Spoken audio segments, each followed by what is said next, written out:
Ladies and gentlemen, the program will begin in 10 minutes.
Ladies and gentlemen, the program will begin in 5 minutes.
Ladies and gentlemen, please take your seats and silence all cell phones.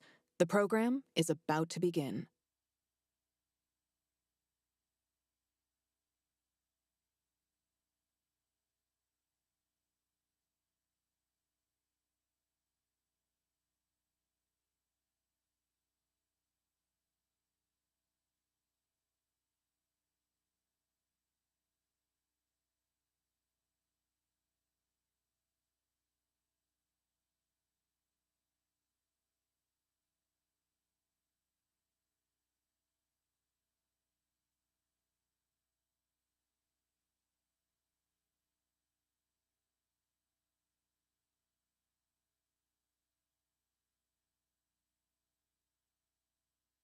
Ladies and gentlemen, please welcome Brad Meltzer.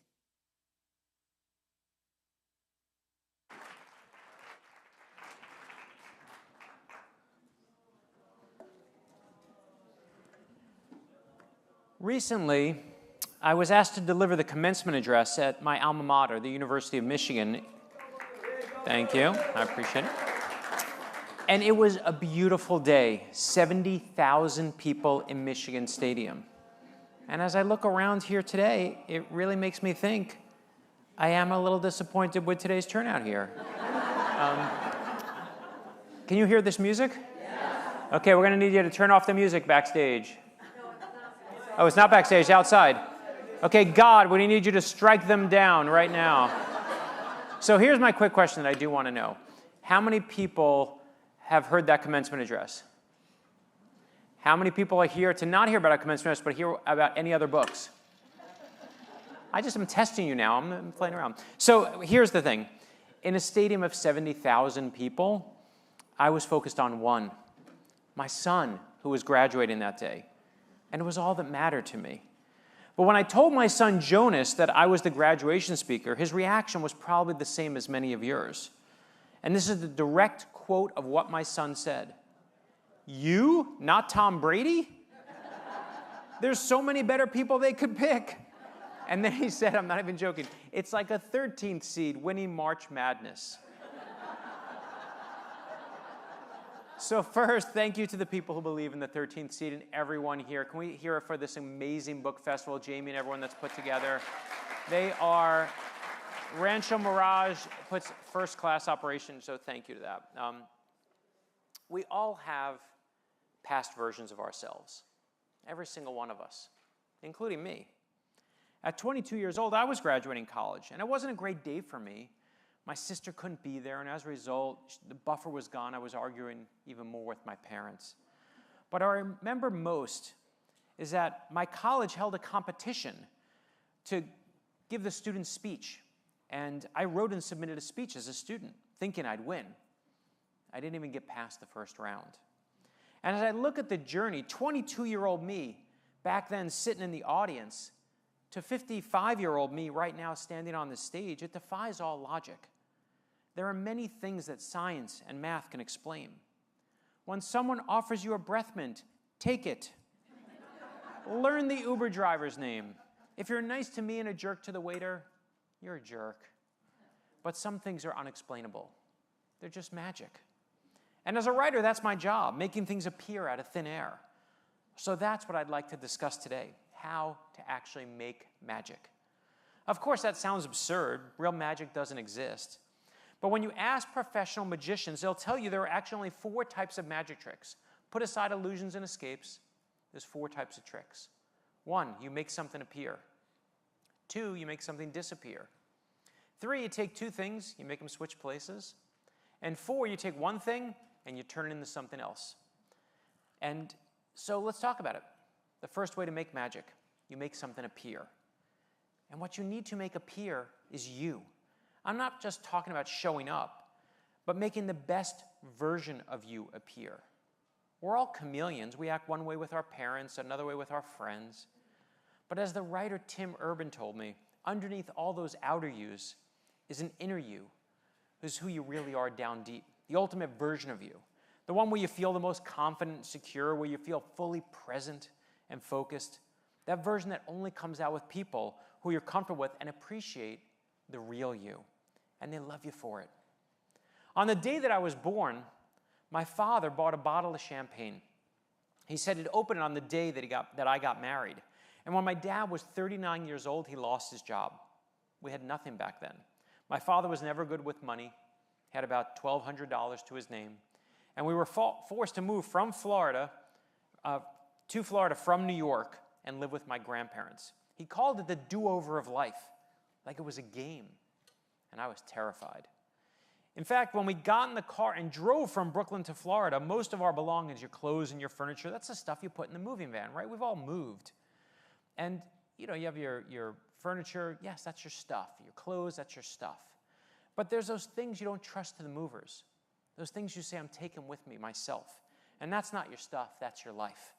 And the only items I remember is my mom and dad in the front seat, my sister and I in the back, and behind the 2 headrests were 2 bottles of champagne that used to roll back and forth in the Florida sun.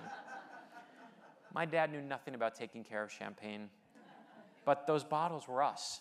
We were his life.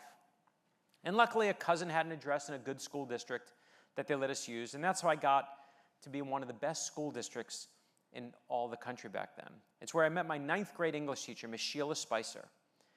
And when I thanks to Miss Spicer, who told me, you can write. And I was like, well, everyone can write. She said, no, you know what you're doing. And she tried to put me in the honors class. I had some sort of conflict. So she said, here's what we're going to do. You're going to sit in the corner for the entire year. Ignore everything I do on the blackboard. Ignore every homework assignment I give. What you're going to do is you're going to thank me later. You're going to do the honors work instead. And that's what I did. I ignored her for the whole year, did the honors work instead. And a decade later, I went back to her classroom when my first novel was published. I knocked on the door. She said, can I help you? I said, my name is Brad Meltzer. I wrote this book, and it's for you. And she starts crying. I said, why are you crying? She said, I was going to retire this year because I didn't think I was having an impact anymore. And I said, are you kidding me? You have 30 students. We have one teacher. That woman changed my life. I became the first in my immediate family, thanks to her, to go to a 4-year college. And when I graduated college, my first job was in Boston. I went to work for a mentor there. I was so excited. And he said to me, come work. I'm going to be your mentor, take you under my wing. I moved all my stuff to Boston, everything to Boston. But the week I got to Boston, my boss left the job. And I thought, that's it. I ruined my life. My life's ruined. So in some rundown sports bar, I told my girlfriend, I know what I'm going to do with this year. What every one of you, everyone here would do in a moment when you think you wrecked your life. I said, I'm going to write a novel. And my girlfriend had the best reaction of all. She didn't laugh. She told me to write that novel. She believed in that version of me. That girlfriend, just like my teacher, gave me lift. And when I finally wrote that book, I quickly got 24 rejection letters on it. There were only 20 publishers at the time. I got 24 rejection letters. That means some people were writing me twice to make sure I got the point. But I said, if they don't like that book, I'm going to write another, and if they don't like that, I'll write another. And I realized I wanted to be a novelist. And that girlfriend, she didn't laugh at that either. That next book did get published. I owe her forever for that lift she gave me. Why do you think I married her? She helped me edit. She helped me refine. She's the mother of our kids. And can we take a moment to, let's clap it up for every strong mother in this room, right? That's the reason we are here. And every strong father, all the grandparents who are here, whoever it is who helped raise you, whether they're with you today or not, let's hear it again for all of them. I love the fact you're all here with us. So something happened, though, when I got that unconditional support from that girlfriend, from that teacher. Professor Jane Dutton calls it a reflective best self-portrait. When someone you trust sees your potential and says they believe you can be that person, it opens up a path and inspires you to become that version of yourself. And when I heard that, as my career progressed, I realized my wife wasn't the only one supporting me. The week after I got my 23rd and 24th rejection letter, I started my next novel. And I'll be the first to say I got lucky. Someone said yes. And sometimes that's all it takes, right? One person to change your life. Our job is to find that one person, to find that yes. So I asked my editor, how do we sell books to everyone out there? And he said to me, listen, books are very different than movies. Think of the last good movie you saw. You like George Clooney, you go see the George Clooney movie. But books are very different. And books are something, think of the last good book you read. Someone says to you, you got to read this book. So books are sold by one way, by word of mouth. And I said to him, well, what do we do then? He said, if you want your book to sell, one of two things has to be true. Either one, you know a lot of people. Or two, you know a couple people with really big mouths. Now, let me tell you about my family.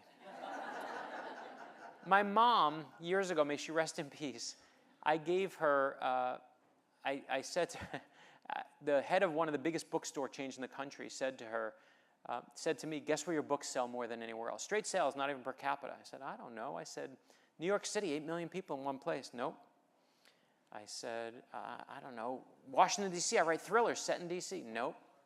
The number one place where my book sold was the Boca Raton, Florida bookstore, 1 mile from the furniture store where my mother used to work, which means my mother single-handedly beat 8 million New Yorkers. And my father was no different. My dad used to go into the local Barnes & Noble, and he'd say, yes, I'm here for Brad Meltzer's new book. He's my favorite author. And they're like, Mr. Meltzer, we know he's your son. We know he's your son. And the thing is that's why your loved ones matter, right? Family can be complicated. It's complicated.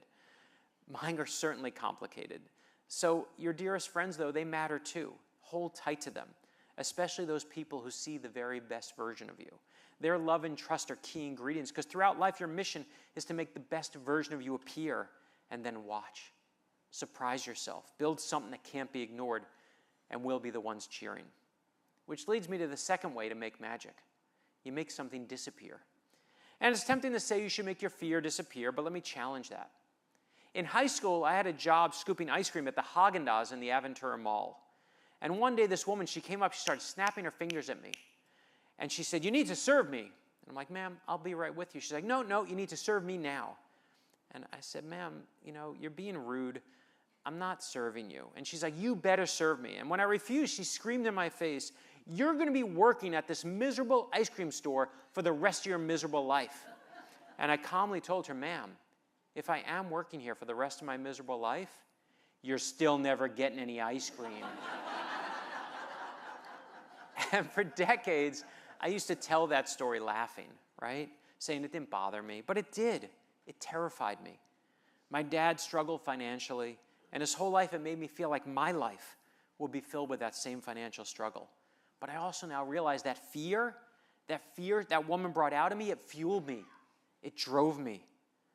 And I can tell you that when I think about that woman, if I could thank her today, I would thank her if I saw her today. That's what I would do. I wouldn't be scared of her. I would thank her for all that edge she gave me. So yes, make your fear disappear, but not because fear is bad. Use that fear. Harness it. Let them underestimate you. In the end, don't vanquish your critics.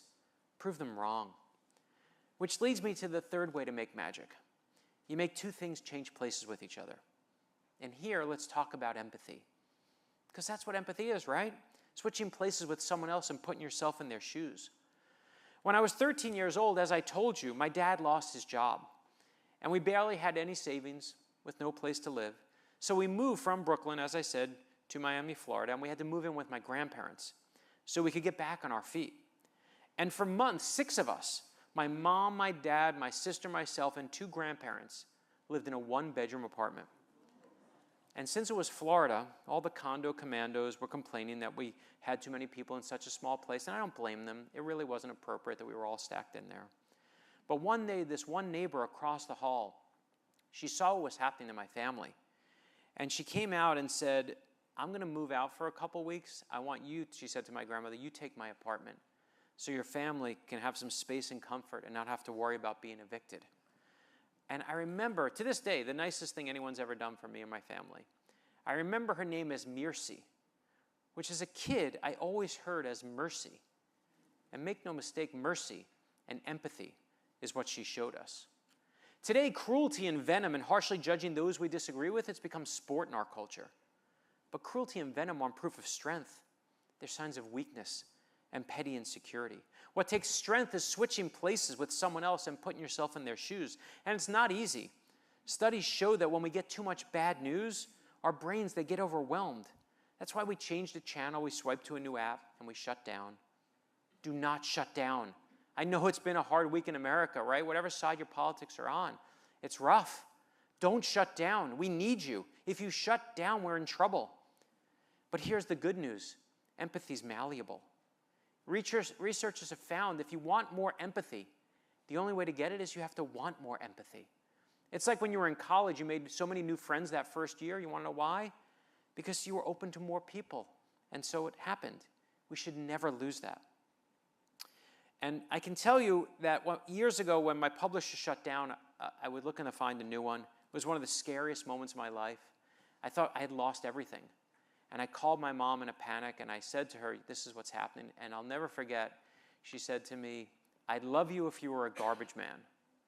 And it wasn't anything she practiced or making fun of garbage man. My uncle was a garbage man. But she was saying, whatever it is, I love you. And again, I love the fact that I had this woman who was so beautiful and so kind to me. Same as I said with my dad. And today, all around you, even here, there are families, every one of you, experiencing divorce or medical hardship. Some of your fellow people that should have been here today are fighting cancer. At least one is dealing with someone who passed away, I know back there. Everyone here has buried parents and grandparents over the years. Every person in this room has someone who they wish could be here today. I wish my parents were alive today to see that my kids are okay, to see that we're okay. As you go through life, every person you encounter is battling something you can't see. The solution is switching places and showing some empathy. As the saying goes, one day, someone is going to hug you so tight that all your broken pieces will fit back together. The world needs more empathy, more humility, and certainly more decency.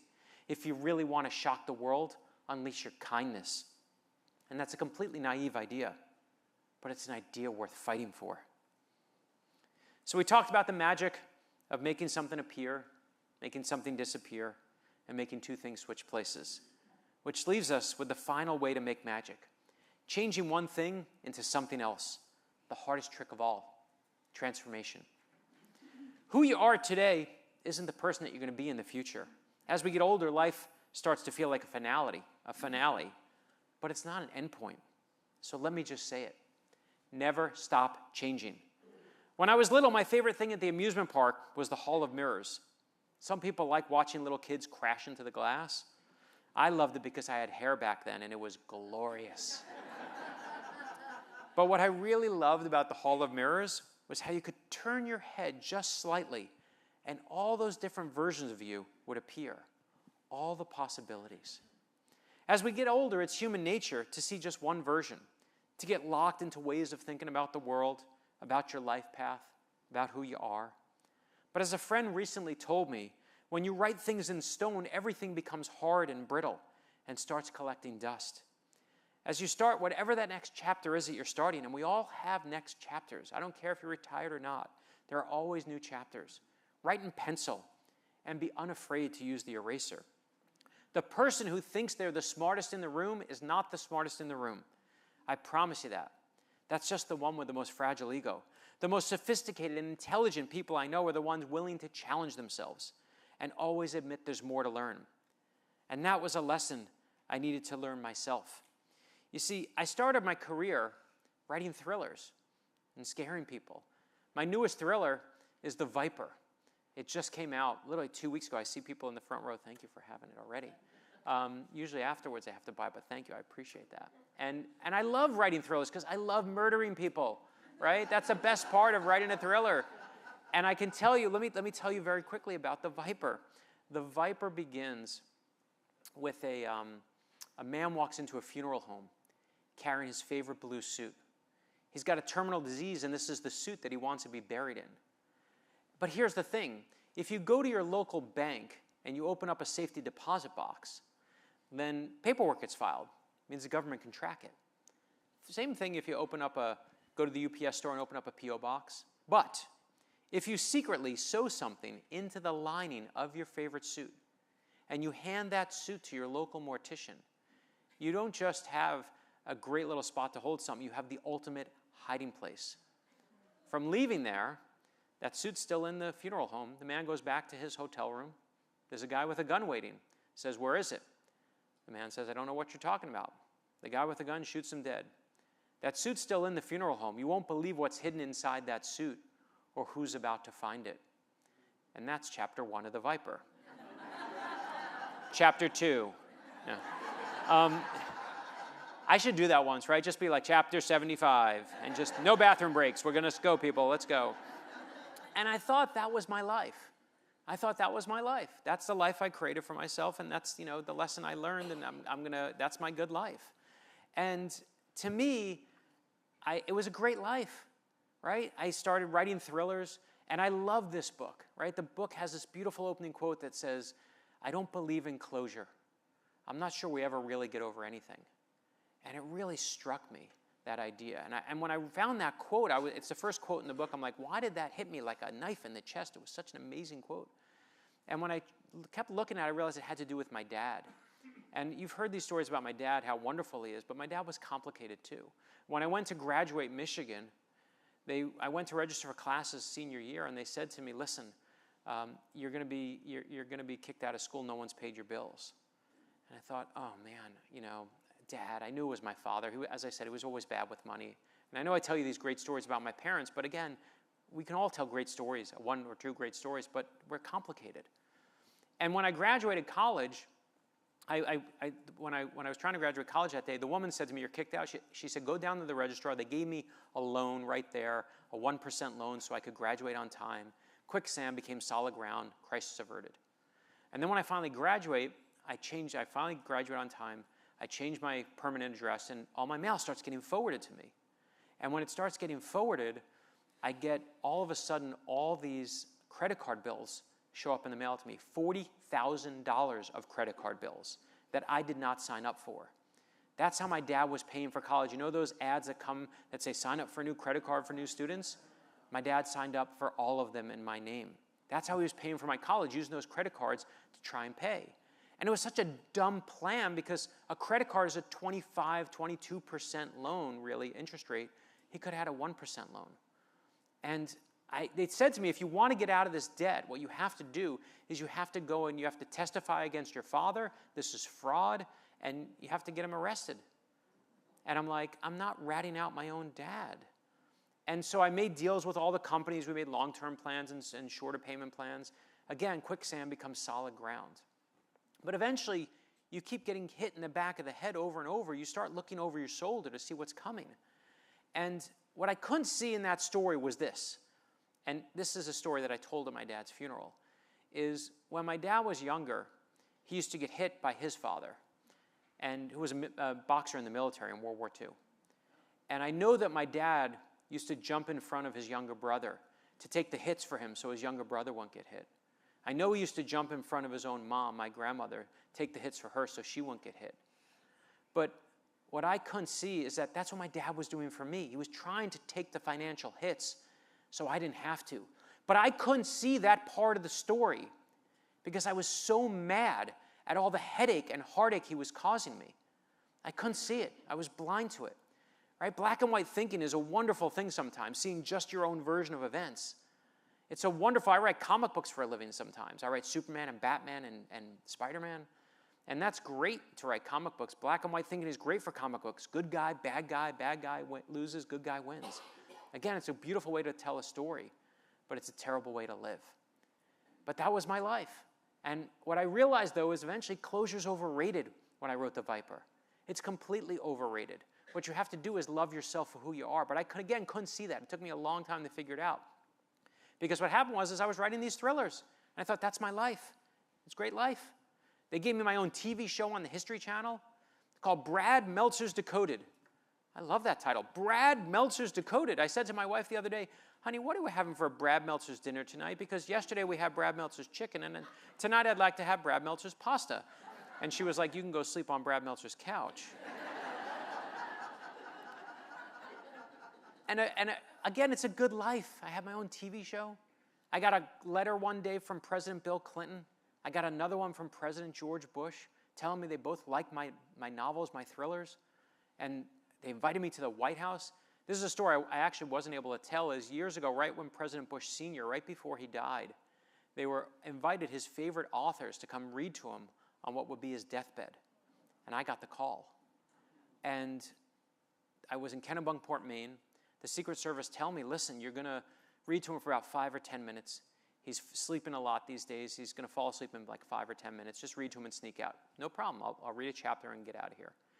And after, I write thrillers, but I also write history books, adult history books. And I wrote a book called The First Conspiracy about a secret plot to kill George Washington at the height of the American Revolution. And the Secret Service leave, and now it's just myself, my wife, President Bush, and his service dog, Sully. And I see on his desk he's got a stack of books, and one of them is that book, The First Conspiracy, about the plot to kill George Washington that really happened. And he and President Clinton have both given me really beautiful blurbs on how much they enjoyed the book. His copy is dog-eared, like it's been read so many times. And I say to him, sir, you want to read this book? And he says, because he can't speak anymore. He just says, or And sure enough, I read the book, and 5 minutes in, he falls asleep. And the chapter that I brought to read him was about the moment where President George Washington has well, not president yet, but George Washington has the Declaration of Independence read to his troops for the very first time. And I get to those words we all know. We hold these truths to be self-evident that all men are created equal. And as I say the words, President Bush's eyes pop open. It's like he's got an infusion from the Declaration of Independence itself, right? He's like wide awake. And I get to the end of the chapter, I say, sir, you want to read another chapter? Mm-hmm. I get to the end of that chapter, you want to read another, sir? Mm-hmm. And another, mm-hmm. And instead of being there for 5 or 10 minutes, I'm there for an hour. I say goodbye to him. I know I'm never going to see him again. I can see what shape he's in. But to be able to read about the very first president of these United States, to at that point, who was the oldest living president of the United States, is one of the most humbling moments of my life. Again, I can't ask for more than that. And the best part of my whole story, even though I'm still blind to what the ending is after that, I have kids. And I want to write books for them too. So I was tired of my kids looking at people who are famous for being famous, people who have lots of likes on Instagram. I'm like, that's not fame. I'm like, that's not being a hero, that's fame. Being famous is very different than being a hero. I'm like, I want to give them better heroes to look up to. And so I told my daughter that Amelia Earhart's an amazing hero. You should check her out. She flew across the Atlantic Ocean. And my daughter said, big deal, Dad, everyone flies across the Atlantic. She was not impressed at all. And then I told my daughter this story, and this is true, is that when Amelia Earhart was 7 years old, she built a homemade roller coaster in her backyard. She took a wooden crate, she put roller skating wheels on the bottom of it, she shoved it all the way to the roof of her tool shed, she put these giant 2x4s here, came flying down it, flew through the air, the whole thing crashed, she got up and yelled, that was incredible, whatever she yelled. But she said that feeling she had when her stomach bottomed out from under her, she wanted that feeling back again. That's the first time Amelia Earhart ever flew. She was 7 years old. And I told my daughter that story, and she said, I like that one. And so we started writing books for kids, illustrated kids' books. I'm Amelia Earhart. I am Abraham Lincoln. I am Rosa Parks. My son loves sports. I said, forget overpaid millionaire athletes. You want to see a real hero? I am Jackie Robinson, I wrote for him. It's a beautiful book. No, thank you. I appreciate all the Brooklyn fans here. And my daughter loves animals. I said, you want to see what you could do with the power of something you love, especially in the case of animals? I am Jane Goodall, who helped us with the book, right? She helped us do the book. When we did I Am Dolly Parton helped us. When we did I Am Billie Jean King spent 2 hours on the phone with me, correcting everything in there. At one point, she said, can you change this part? I wasn't here when I heard this news. I was actually here. And I said, I don't mean to be rude, but I got that from your autobiography. And she said to me, I know, but back then I was so busy I didn't have time to proof my autobiography. So our children's book, I Am Billie Jean King, is more accurate than her own autobiography, which I love. And her new autobiography is actually spectacular. She did fix it. But I love the fact that we've been able to do that. John Lewis helped us with our I Am Martin Luther King Jr. book. And I love the fact that here at the Rancho Mirage Festival, they have all these books, our I Am George Washington, our I Am Abraham Lincoln, our I Am John Lewis books. I love the fact that people now use these books to build libraries of real heroes for their kids and their grandkids, for their nieces and their nephews, right? We did I Am Neil Armstrong. Neil Armstrong never used to use the word I. He used to use the word we. We did this. We accomplished it. And he wasn't just talking about his fellow astronauts. He was talking about the mathematicians and the scientists and the tailors who sewed his spacesuit together. Remember when humility was a great American value? We've lost it. We've lost it, right? We now pay attention to people who write in all caps and triple exclamation points. I'm tired of that. It's nonsense to me. What we need to do is teach our kids compassion and kindness and empathy and all those things we've been talking about. And I'll tell you very quickly, I also look not just at, like, it's easy. If I said to you, who are American heroes you'd want to give to your kids and grandkids? You'd say Rosa Parks, you'd say Dr. King, you'd say Abraham Lincoln. They're all obvious. But we're now on almost the 35th book in the series. It's become so popular. And I started looking at what our kids need. So I just wanted to tell you for a moment what the new books are. I realized our kids are in a mental health crisis. So we did our first book on mental health, I'm Simone Biles. We just did We Are the Beatles to teach kids about the power of coming together, not standing divided as a country, but coming together. There's a power when we work together, especially with those who have a different style than we do or disagree with us. And the newest one that's coming out in 2 weeks, and I haven't talked about it anywhere, so this is the first place I'm going to get to talk about it, is that I wanted to do a book on empathy. And what was that book? What's coming out? I Am Princess Diana's coming. And you'll see it in a week and a half will be out. And I love the fact that people will do that. And these books are my soul in book form. And for me, when I look at those things and what they have in common, they're all about leadership. And what I realized is leadership is not about being in charge. It's about taking care of those in your charge. And I think of that a lot. I think of, one of my favorite stories of George Washington is when he, we all think he's the perfect person, right? He's created democracy, and we fought off the British, the greatest fighting force the world ever knew at the time, and democracy was built. It's a great story, but it's not the real story. The real story is far more complicated, right? George Washington, in those first battles, he got completely outsmarted and outgeneraled because he had no experience like the British generals had. In one of his first battles, which is in the first conspiracy, he gets pinned down. And it's the moment where he should lose. He's got the East River behind him and nothing but the British in front of him. This is the moment George Washington should die. But instead, what he does is he does the great thing that all great leaders actually do, is improvise and think about other people rather than yourself. And what he does is he commandeers all the boats along the East River he can find, every single one. And he starts putting all of his men on board and sailing them to safety.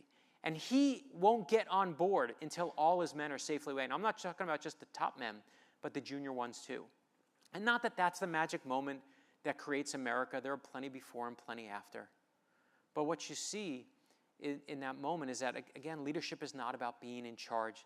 It's about taking care of those in your charge. And I think about George Washington improvising, learning, and evolving, right? That final magic trick. It's why I wrote that first book about him. It's why that book I read to George Washington. And I started following leaders who do that. So we did the Lincoln Conspiracy, also an adult book about a secret plot to kill Abraham Lincoln. We did the Nazi Conspiracy, about a triple assassination to kill, the Nazis tried to kill FDR, Stalin, and Churchill at the height of World War II. The Nazi Conspiracy is one of my favorite books we've ever done. And we just did the JFK Conspiracy, about a secret plot to kill JFK 3 years before Lee Harvey Oswald. And JFK is coming out on a day just beautiful today. He's in Palm Beach, Florida, and he comes out on Sunday to go to church. And what he doesn't know is that across the street there's a man, retired disgruntled postal worker named Richard Pavlik, who has 10 sticks of dynamite in his car. And as JFK comes out to go to church, all this assassin has to do is hit the little trigger mechanism in his car, and boom, will go the dynamite. And I won't ruin the ending, but what saves his life that day has to do with Jackie. And Jackie is the star of the book.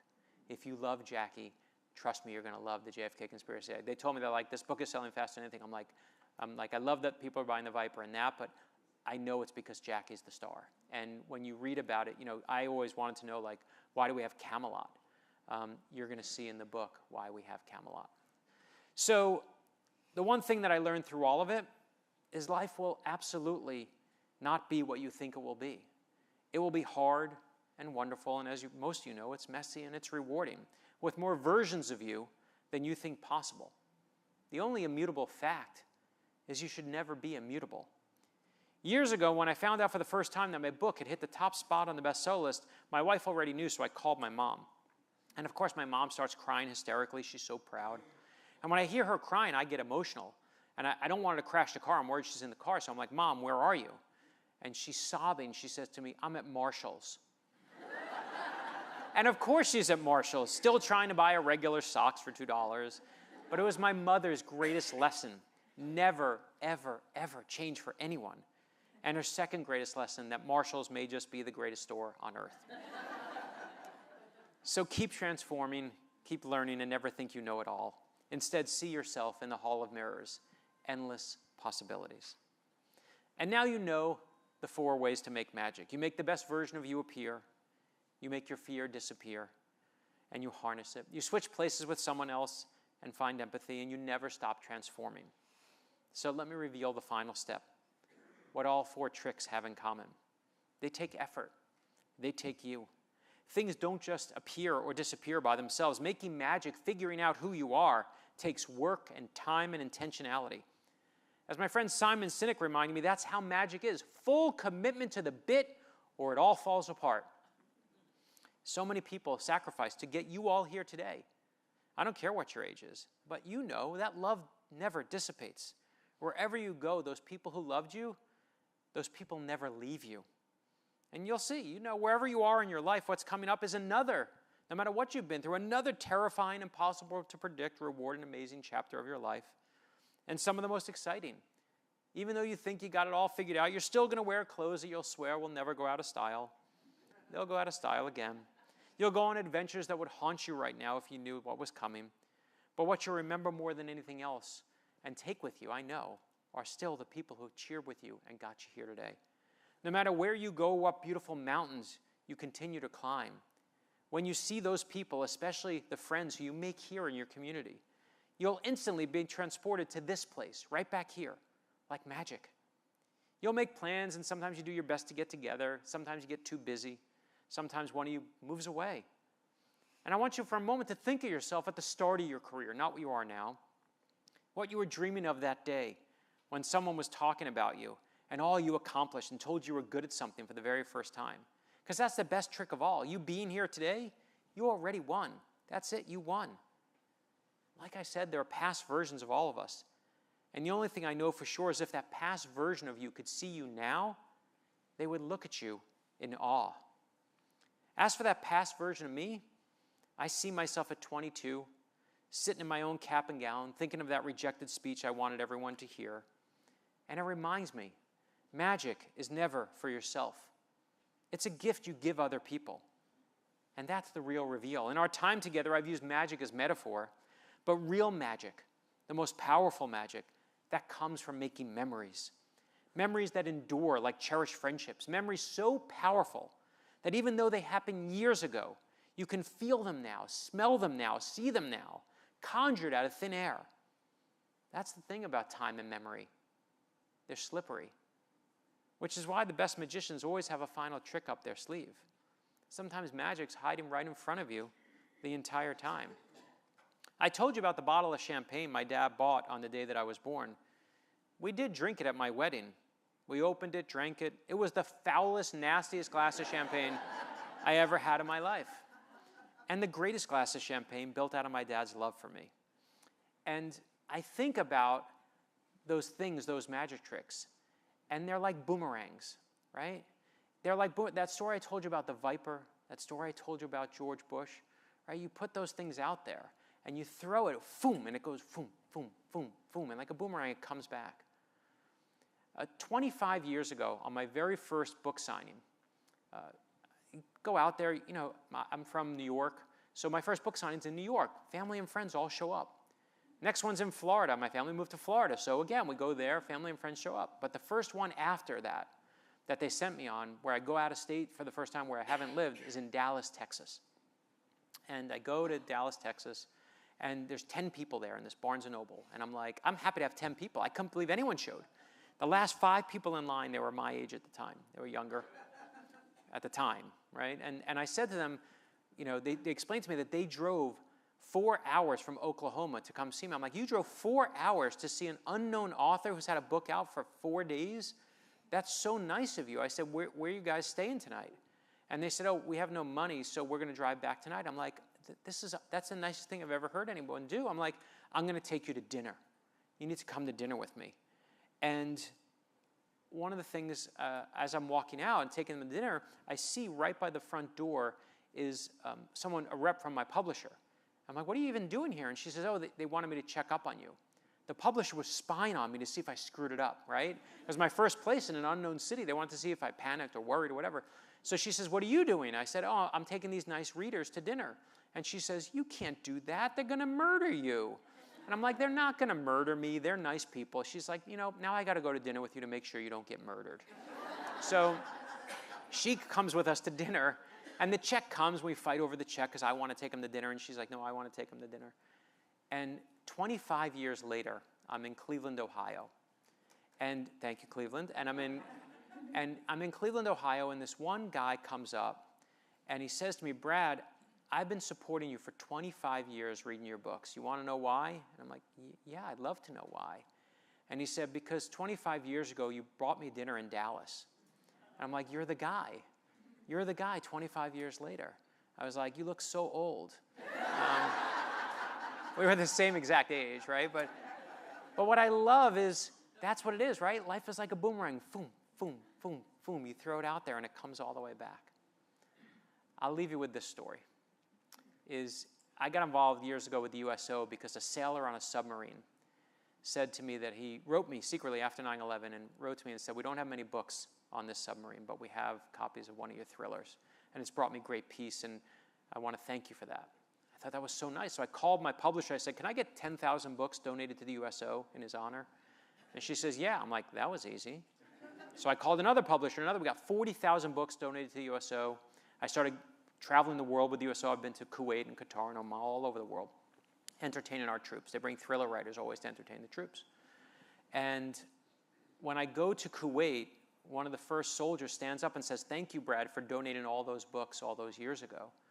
And I said, how do you even know that? No one knows that.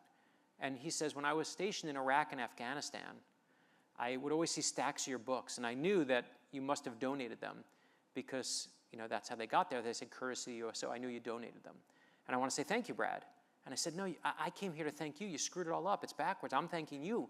And I realized the person I need to thank is that original sailor who wrote to me. So I track him down. I get him on the phone. I find him on Facebook. And I said, this is going to sound crazy, but a decade ago, you wrote to me, and you got all this stuff happened in your honor. And I thought he'd be all inspired, but he's dead silent. And I said, are you okay? And he says, no. I said, what's wrong? He said, my mother just died from breast cancer. And what he has no idea of is my mother had just died from breast cancer.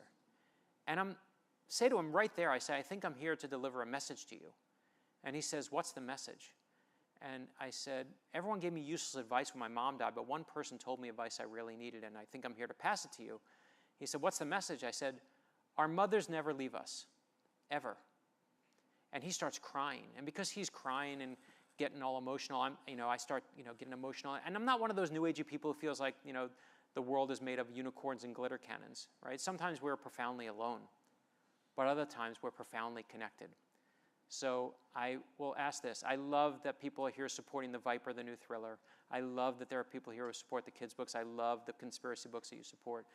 I love you came here for Make Magic, which is we made into book form. That speech you heard is now a book called Make Magic. It's my book. As you can tell, it's my soul in book form. And I love that people now use that book as the best gift that they can give to strangers and kids and grandkids. And it's not just a graduation gift, but it's called Make Magic, the book of inspiration you didn't know you needed. And I thank you for coming and joining me here today. What I want to leave you with is my ultimate magic trick. Go say thank you. Think of that person who first told you were good at something. I told you about Miss Spicer, my English teacher. Think of your Miss Spicer. And you got them in your head? Thank them. If they're gone, thank their kids. Once a year, I get someone who calls me, and my parents are both gone, and I'm like, they tell me a story about my parents, and I get the greatest thing of all. I get a new memory of my parents. So thank you to everyone here today for joining me. Abracadabra, you're the magician now. Go make some magic.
Ladies and gentlemen, the program will begin in 5 minutes.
Ladies and gentlemen, please take your seats and silence all cell phones. The program is about to begin.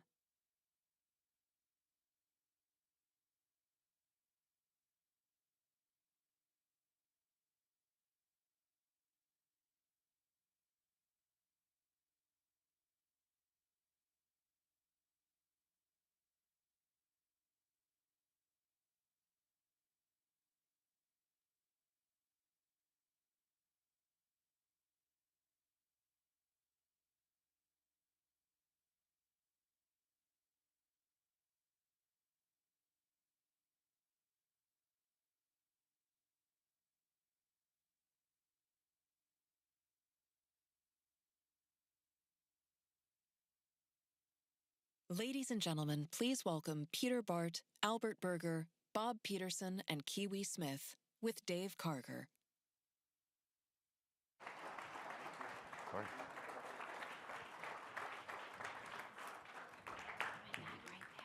Oh, sorry.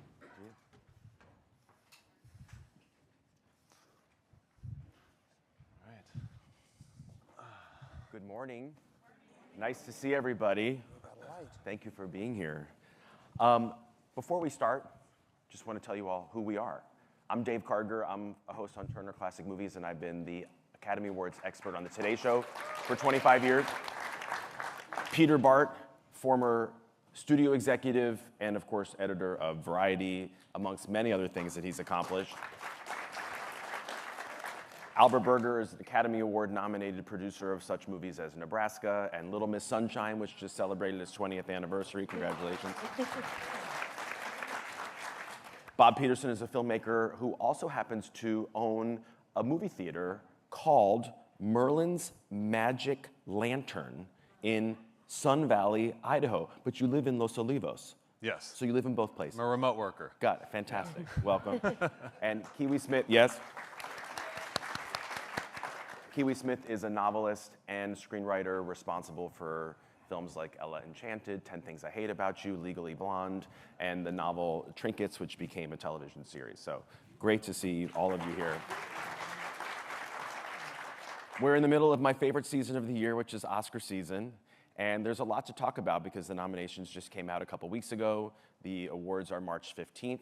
And there was history made at this year's nominations because the movie Sinners broke the all-time record for most nominations for a single film of all time. And the record before was 14, and it didn't just tie the record or barely beat it, it got 16 nominations. It was nominated in every single category for which it was essentially eligible. The only category that it didn't get nominated in was Best Actress because there really wasn't a leading actress in the film. But every single other category, it was nominated. So Peter Bart, I'd be curious to know, when you saw Sinners, if you saw it last April or last summer, did you think to yourself, this is a movie that's going to break the record for most Oscar nominations of all time? I'm always conservative about predictions for what breaks records. This is actually the 60th year that I've cast a vote for an Academy Award. Wow. Which is a dubious record. And I was, of course, pre-pubic when I started. But I don't think, over the course of generations, that there's ever been a time when the awards would have less impact. I don't think that awards don't matter anymore. The Oscars don't matter. There were times, early years. Starts with fire. How dare you? You Peter. can all go home now. Exactly. There were times when the announcement of the award was really sort of a societal moment. People listened tensely to see what might emerge the victory, because there were really arguments about the Academy. There were lawsuits. It was a thrill ride in a way. I don't think that as these awards, I mean, every single award is the results are always the same, and one battle after another, I think clearly, just like it won BAFTA, will continue to win everything. And I don't think that's going to be news. I think the big news will be that the Best Actress award will go to Melania Trump. And so that may make some news. Okay. I think the Oscar nominations still matter. I think a couple years ago when there were the omissions of people like Margot Robbie for Barbie, I think everyone had opinions about it and was upset about it. I think people do still care. People still care. You're all here. And I think you still care too. I do. What about the rest of you? What are your thoughts on Sinners and breaking that record? Was that a surprise to you, Albert? It really wasn't. I mean, I saw it both on a little screen and a big screen, and I thought it was incredible. I mean, I'm not sure what it's going to win exactly, but it is an extraordinary accomplishment. And in so many ways, the performances are great. If you haven't seen it, it's wild. It's very worth seeing, and particularly on a big screen. So do you think this could be like a a Color Purple situation where a movie comes in with a boatload of nominations but doesn't actually end up winning that many? I mean, it'll win some. It'll win a couple for sure, I think. But I mean, also to Peter's point, I'm not sure the Oscars matter in the same way they once did. But the one thing I'll say, I don't think there's ever been a time where there's a wider breadth of incredible movies. I mean, this is an amazing year, and whether it's international films or one battle after another, so there's remarkable big and small movies, and I don't think it's ever been as rich a time. So it may not mean what it once did, in a glamour sense or whatever, but it's a strong indicator that great movies are very much in evidence. So. Well, you mentioned, go ahead. Oh, I was just going to say, certainly the campaigning for the Oscars seems to matter even more because it's now begun in August, and where there's throwing parties and putting all kinds of people up for nominations. So if you're like me and you like going to parties and you're a voter, it's a thrilling time to be alive. Yeah, everyone wants to be around you, right? It's so funny because people often ask me like, oh, Dave, you must be so busy in the 2 weeks or the 3 weeks up before the Oscars. Must just be your busiest time. I'm like, no. My busiest time is October and November when everyone is still in it and no one's been weeded out yet because there haven't been the Golden Globe nominations or the Critics' Choice nominations. That's when it's busy. Now it's kind of like a little bit of a lull. Well, there's rules, and you're allowed to party early, but not as much late. Sounds like Palm Springs. You're allowed to party early, but late, not so much. So we mentioned One Battle After Another. That's the other movie that got double-digit nominations this year because it got 13. And then the other crop of the 8 are Hamnet, Marty Supreme, Frankenstein, Sentimental Value, which I love, Train Dreams, which is a great film on Netflix, Bugonia, The Secret Agent, and F1, the other big blockbuster. What do you make, Bob, out of the 10? Which ones kind of stick out to you? I think there's always, to y'all's points, like, there's so many different factors. I mean, first of all, we're dealing with, subjective, interpretive, creative medium. And then on top of that, you've got this, this popularity contest of sorts, or attention contest. And we look last year with Anora, which kind of came out of nowhere, but then Neon put this massive campaign behind it to get it in front of people. And then, once you're watching it, it's like, this is incredible. But, I think this year, there are so many just phenomenally made movies, and one point I'll make, when I was younger, it was, I think when Titanic came out, when Gladiator came out, these felt like Best Picture movies, at least traditionally, like when I grew up. And nowadays, it's so much cheaper and easier to make independent films than it was back then with digital and everything, that the scope and scale of the films, doesn't matter as much in terms of, I would say, you can tell a story much easier. But, that's where it's interesting with F1, for example. I'm a technical guy, and they invented new technology for that. The scale of that film was crazy. But then, you just have the pure artistry of One Battle After Another. Sinners obviously has a lot of, beautiful elements to it. And even Marty Supreme. I mean, talk about a popularity contest. In my theater in Ketchum, Idaho, I mean, we had more sold out shows for that film than I think any other movie. I think Zootopia maybe was right there with it. But, wow. So there's all these different factors that I see. Well, we'll talk about the Best Actor race in a second, but I think Timothée Chalamet and the people at A24, the company that released Marty Supreme, they were expert at turning that art house film, essentially, into must-see theatrical viewing, and the marketing of that was off the wall, but it was completely effective. There was a blimp. I mean, I don't know if you saw it, but I did. It was over my house. An orange blimp. Yeah. Yes. And Timothée Chalamet stood on top of the Sphere in Las Vegas and did a video, and they did all this crazy stuff.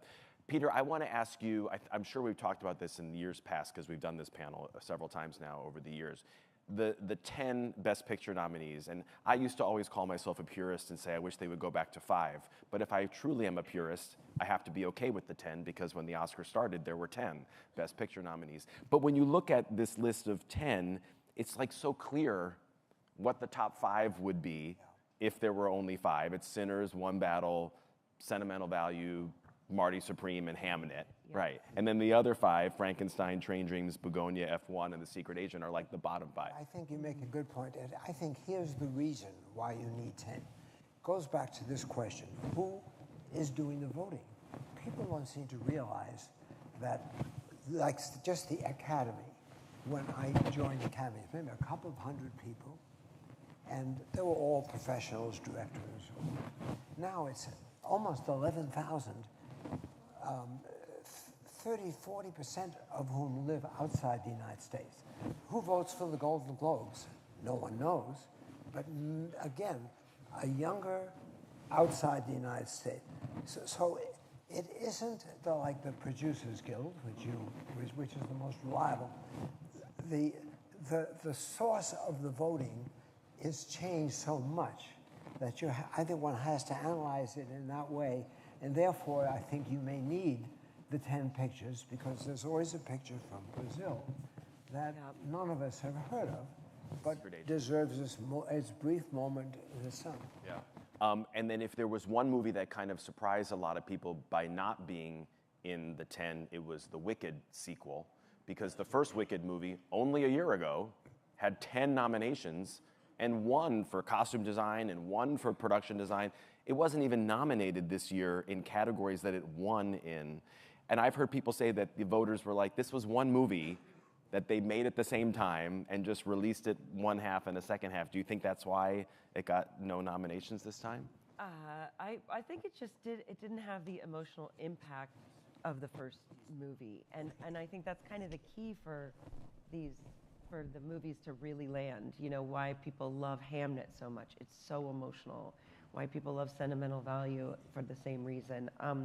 The movie that was excluded that I thought had a shot would be It Was Just an Accident, the Jafar Panahi movie, which is fantastic. And so that was a little heartbreak. There was a lot of heartbreaks of what did not get nominated this year. I think that did make it into screenplay, though, so at least he's nominated. Well, and also it was in international, right? Yes. And it's nominated for Best International. I was just thinking I was hoping for a Best Picture. Right, for it. right. Oh, that was one of my 10 predicted ones, and that was the one that I missed. I didn't think F1 was going to make it in, but I should have realized that for the people who like that kind of old-fashioned, big budget blockbuster movie with technological advances, that was the one.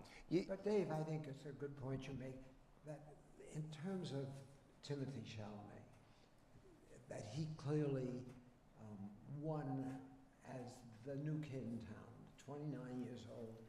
But look who has been forgotten. Somebody named George Clooney. He gets completely ignored. He's a superstar. And how about Leonardo?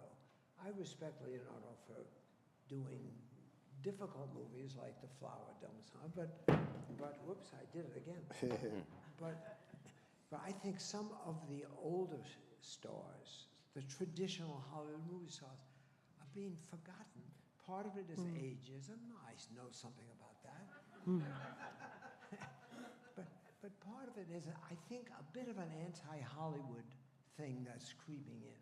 We like to vote for the new guy in town who was in a Brazilian movie. We don't want to just hand it to this old movie star, George, with all his charm and magnetism. He gets totally snubbed. Well, Leonardo DiCaprio, though, did get nominated. I think in a way he does it so effortlessly that people don't acknowledge what a truly great actor he is. So, it's true.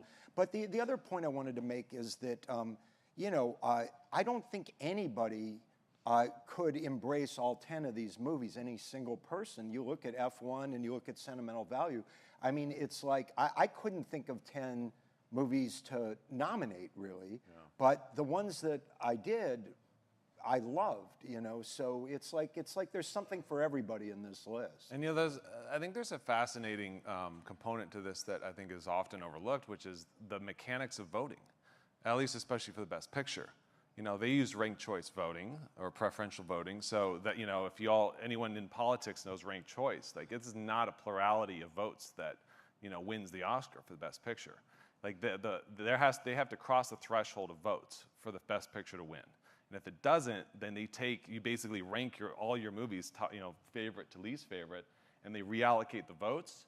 So that's, in my opinion, why you sometimes get these years where if there's not like I think a clear-cut best picture, that you kind of get these interesting results, because it's more than just a straightforward, voting tally. Yeah, and to be nominated, what you're saying is you can't be everyone's number 7 choice, because if everyone just kind of likes you, you won't get one of the slots. You have to be a favorite number 1, 2, or 3 choice of a passionate group of people, and that's how you get the nomination.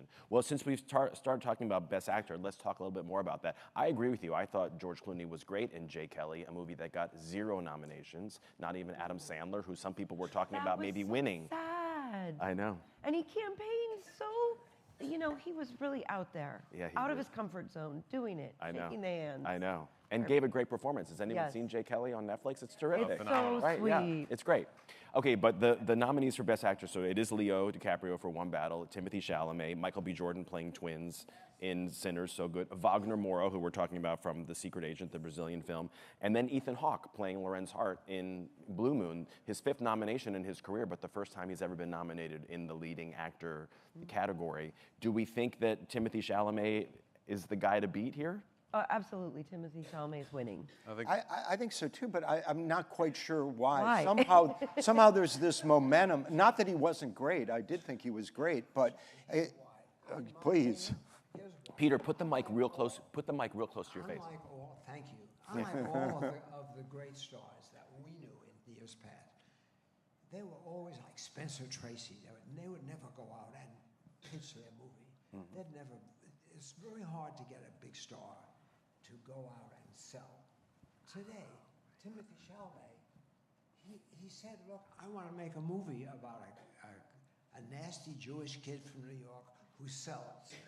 And he went out and sold this picture like nobody has ever done. It's such a break in tradition, it's stardom. I respect him for it. On the other hand, having seen the movie, I felt that he deserves not an Oscar, but the Allerell Award for someone who has attention deficit problems. Well, I also do think, much like how Jimmy Stewart won for the Philadelphia Story after losing the year before for It's a Wonderful Life, I think Timothy Chalamet should have won last year for playing Bob Dylan in A Complete Unknown, and I think there's kind of a bleed over there. He's also great in Marty Supreme, but I also think that there's people who think that he deserved it last time. Has Leo ever won? He hasn't, has he? He won for The Revenant. Oh, The Revenant, great. Okay, well, at least So we've taken care of him. Yes. Yes. Yeah, I think there's that sense of like if you have multiple years and multiple nominations that you didn't win, there's like a pressure that kind of builds. And I think this is his 3rd or 4th Third, nomination. and he's only 30 years old, the youngest Yeah. since Marlon Brando in as far as male actors to get 3 Best Actor nominations. And everyone seems to say, like, it's his time. I mean, he's 29, it's his time. Right. Yeah. He is 30. He's 30. He's 30. So he's old. Okay. Almost That's right. kind of his. It is the mentality of the Oscar voter is, somebody's already won, somebody else should get it now. It really has very little to do with the specific But performance it in didn't work that for year. Glenn Close years No. back, and that was Well, Glenn Close was in a movie, The Wife, that had no other nominations. I think it's hard to win when you're the only nomination from your movie. But that's fascinating, Albert, because I've heard it both ways. I've heard it from friends who are voters in the Academy who take it so seriously and are just focusing on the merits of the performance and nothing else. And then you hear stories of people like, oh yeah, I saw Robert Downey Jr. at a party. He said hi to me. I'm going to vote for him. Right. There's that. So There's that. there's really, it's everything. I'll say that like from a theatrical standpoint, if you compare Marty with One Battle. One Battle was, it was almost in some ways, all the actors in that film were huge standouts. Yeah. And, Marty had phenomenal characters, but it's very much about Timothy. It's his show. So, Yeah. in that way, I think That's a it good stands point. out. There's a leading man. With my unique stupidity, I made 2 pictures with actors who hated awards so much that neither would even agree to accept it. George C. Scott and Marlon Brando. And they're the total opposite of Timothy Chalamet. They think it's vulgar for one actor to compete with another. So we would have those lovely meetings where I'd say, boy, this picture has a real chance. And they'd basically give me a loud fuck you. Well, that's a good segue to Best Actress because the 5 nominees for Best Actress are Jessie Buckley for Hamnet, Renata Reinsve, who's just magnificent in sentimental value, Rose Byrne for If I Had Legs, I'd Kick You, Emma Stone for Begonia, and then Kate Hudson for Song Sung Blue.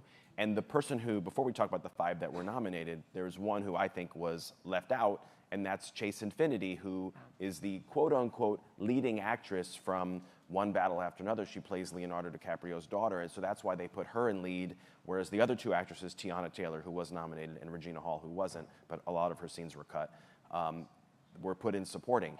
But then once the nominations came out, people did the math and realized that Chase Infinity, the ostensible Best Actress contender for the movie, was in less than 20% of the movie.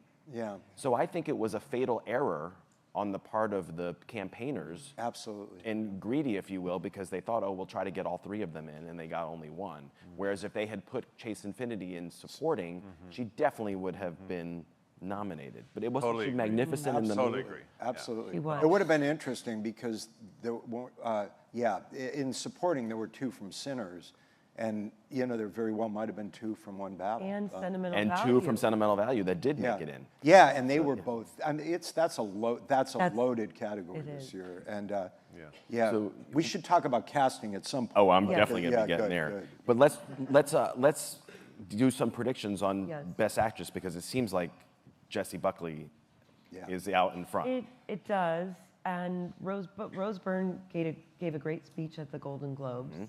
Her movie's tiny, dark, a little challenging, but she's a beloved figure. And then a publicist was saying to me the other day that they're like desperate to work with Kate Hudson because they feel like she might have a chance to really sneak in because people love that movie. It's giving everyone the warm fuzzies. It is. Yeah, I mean, Kate Hudson is the performer on everyone's lips right now because her movie Song Sung Blue was the last release of the 5 nominees in this category. It came out Christmas time. Granted, she is the only nominee from the movie, which I don't think helps the case, but it is this beautiful bookend because she was nominated 25 years ago for Almost Famous. And now this is her first time back at the Oscars. Of course, her mom has won an Oscar. So I think if there's anyone that has a chance to beat Jessie Buckley, it's probably Kate, Yeah. but I'm not sure it can I happen. think I agree with you, but I think Jessie Buckley's going to be taken. Yes. I think so too, but I also want to just say that Kiwi just made an amazing point, which is the speeches at the Golden Globes are such a high wire act and almost an audition for an Oscar. I mean, Rose's acceptance speech was so sincere, and but it's so weird that people are looking. It's almost it is a campaign. I mean, we can't forget it's a campaign, and those speeches for those that win at the Golden Globes are, really an audition for nominations. Yeah, and just as a reminder, the Golden Globes have 2 Best Actress categories. So Jessie Buckley won for Best Actress in a Drama for Hamnet, and then Rose Byrne, because If I Had Legs is such a laugh out loud riot. Right. And Jessie made it. Jessie made an excellent speech as well. She did. So it was like dueling actresses. It always cracks me up to see what movies they put in comedy for Golden Globes. It's like if the movie makes you chuckle one time, they call it a comedy. Yeah. It's like serious and all the rest of the time. Shakespearean I'm not sense total- comedy. I'm not totally sure that the speeches do matter that important because, again, who are the voters? I mean, there are 90 voters for the Academy Awards who live in Nigeria. They're not going to watch the Golden Globes Yeah. and care who said. I think, once again, the constituencies become so broad and complicated that we've got to start thinking about it in a different way. It was fun in the old days that you remember when you had, I can't mention his name, but there's a man named Harvey Weinstein who used to launch really exciting and demented campaigns. And people, all of us, tended to watch it just because the combat was fascinating. With Shakespeare in Love, which really shouldn't have won, really beat Saving Private Ryan. In that era, I think the speeches were really important, and there's a certain degree of emotion. Like someone woke up Steven Spielberg, who was so rich, he didn't bother campaigning for Saving Private Ryan. So some publicist came and reminded him, Harvey, that dreaded Harvey, is going to run away with all the nominations. That stimulant, as hideous as he may have been, that stimulant gave an excitement, I think, to the campaigns that are lacking today. I mean, I guess there's a movie I loved called Sorry Baby. Oh, so good. Where the writer-director was in contention for Best Original Screenplay. And it's a small movie, but I think during the close of voting, right before it closed, Julia Roberts shouted her out during the Golden Globes. Yep. And I thought, oh, well, this is going to do something great for Sorry Baby's chances. But Peter's probably right. It didn't. I think a lot of voters didn't watch the movie. If they had, it would have maybe had a better. It is shot. a great movie and a great thing to see if you get a chance. Yeah, I recommend it too. Yeah, Eva Victor is the filmmaker's name, and they're great.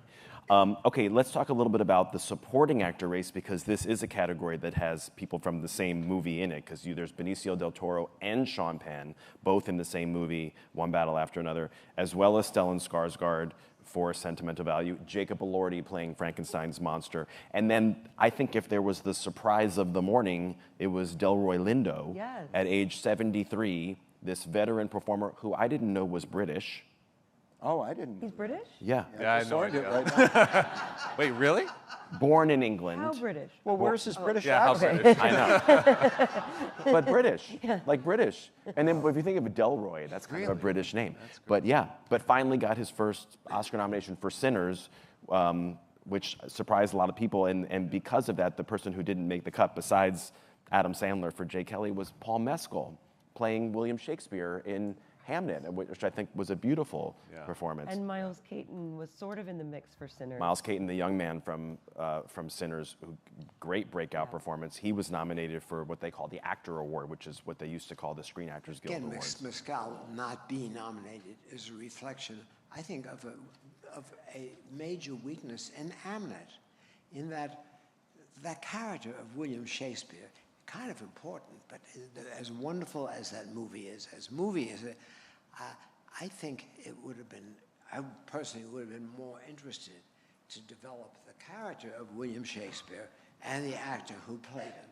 So in this case, and we all love the importance of women directors, but I think sometimes women directors lose the leading man.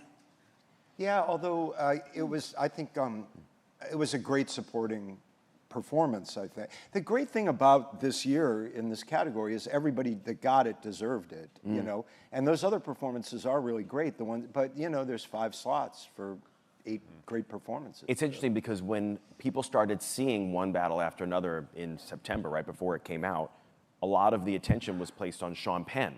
Right. Because he gives the kind of outsized, villainous performance.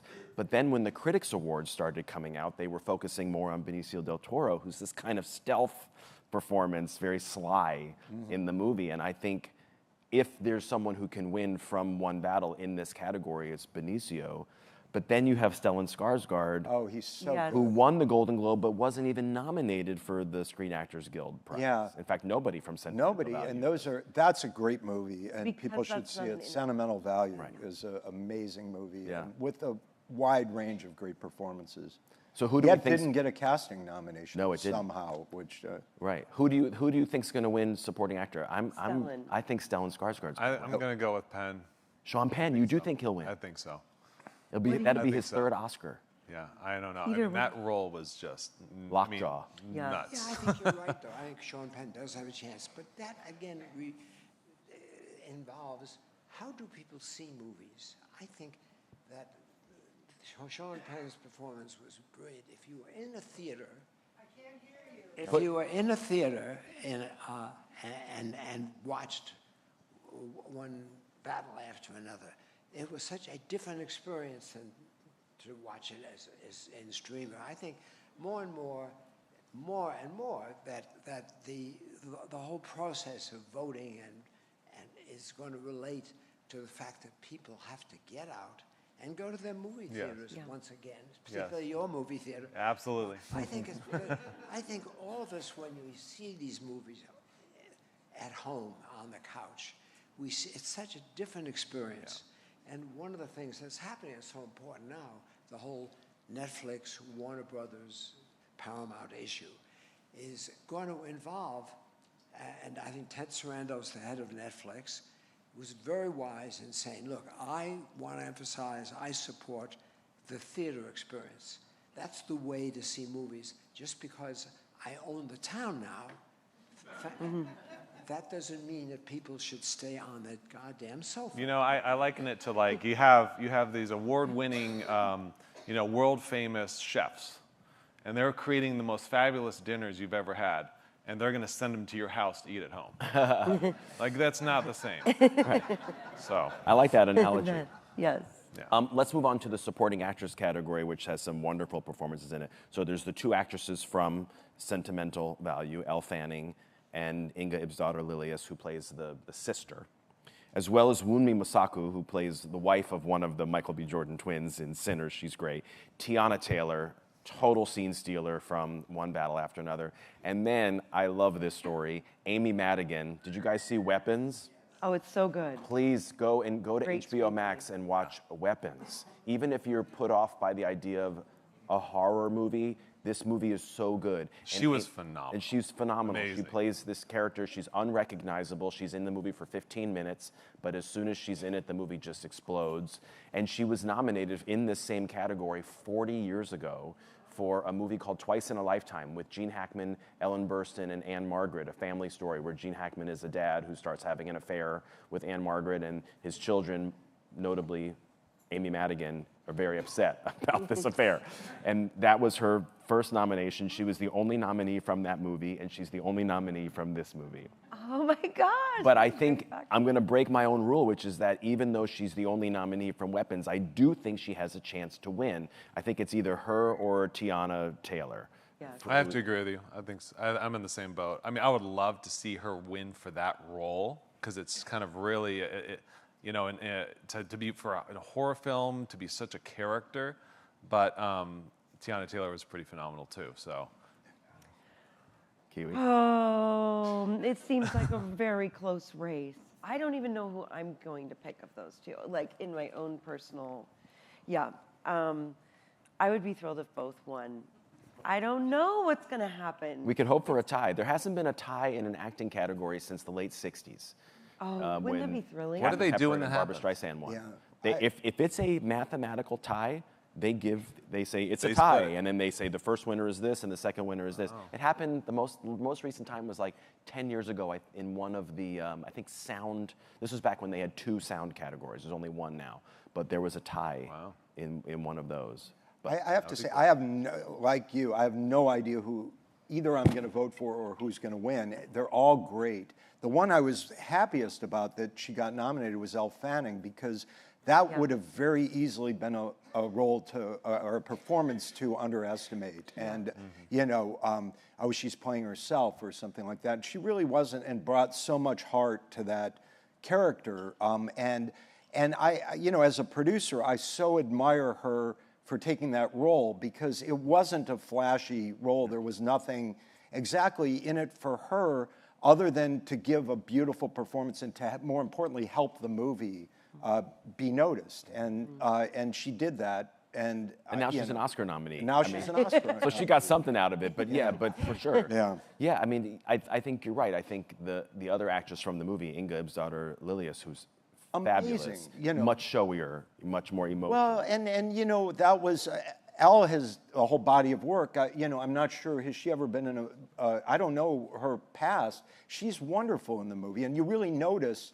that is a great performance. With Elle, it was much more subtle, and so I was really happy to see her get that nomination. Especially when she'd been kind of ignored by all the critics groups leading up to I think she was the only one that wasn't nominated for, what was it, I forget which. Actually, Elle Fanning did get a couple. Well, none of the actresses she got a Critics' Choice and a Golden Globe nomination. Okay. But none of the performers from Sentimental Value were nominated for Screen Actors Guild, which, as I said before, was ridiculous. Yeah, crazy. Because that's one of the best acted movies of the year. So we were making reference to the new casting category that was debuted this year, which is a category that the British Academy Awards, the BAFTAs, have had for a long time. But finally, after a lot of lobbying, the Academy decided to add a casting category, and the 5 nominees were 4 that you would expect: Sinners, One Battle After Another, Hamnet, and Marty Supreme. But then they added in The Secret Agent as the 5th, this Brazilian film, and I liked that because it didn't just show that they were giving the 5 slots to movies with big stars in them. Yeah. But I would love to hear from you guys, because I think a lot of people, myself included, don't always fully understand what a casting director does because, correct me if I'm wrong, Albert, a lot of times when a casting director is brought onto a movie, the 2 or 3 lead actors are often already attached. Right. So it's not like the casting director cast Leonardo DiCaprio in One Battle After Another. Paul Thomas Anderson probably cast Leonardo DiCaprio. So help us all understand how these people would have voted on this casting category. What did they have in mind? Yeah, well, I think Secret Agent is the right one to point to, because everybody in that movie was sort of perfect for what they were doing. And, you know, it was like a puzzle that got pieced together in a very sophisticated way. And I think, I mean, I have 2 thoughts in general about this award. One is, just practically, it's great for the show, you know, for the Oscars show, because it's yet another chance to have a lot of people that people want to see up there on stage. But the other thing it does is it shines a light on what exactly to your point, what a casting director does, a good one. And I think Secret Agent was a good example. You're right about One Battle.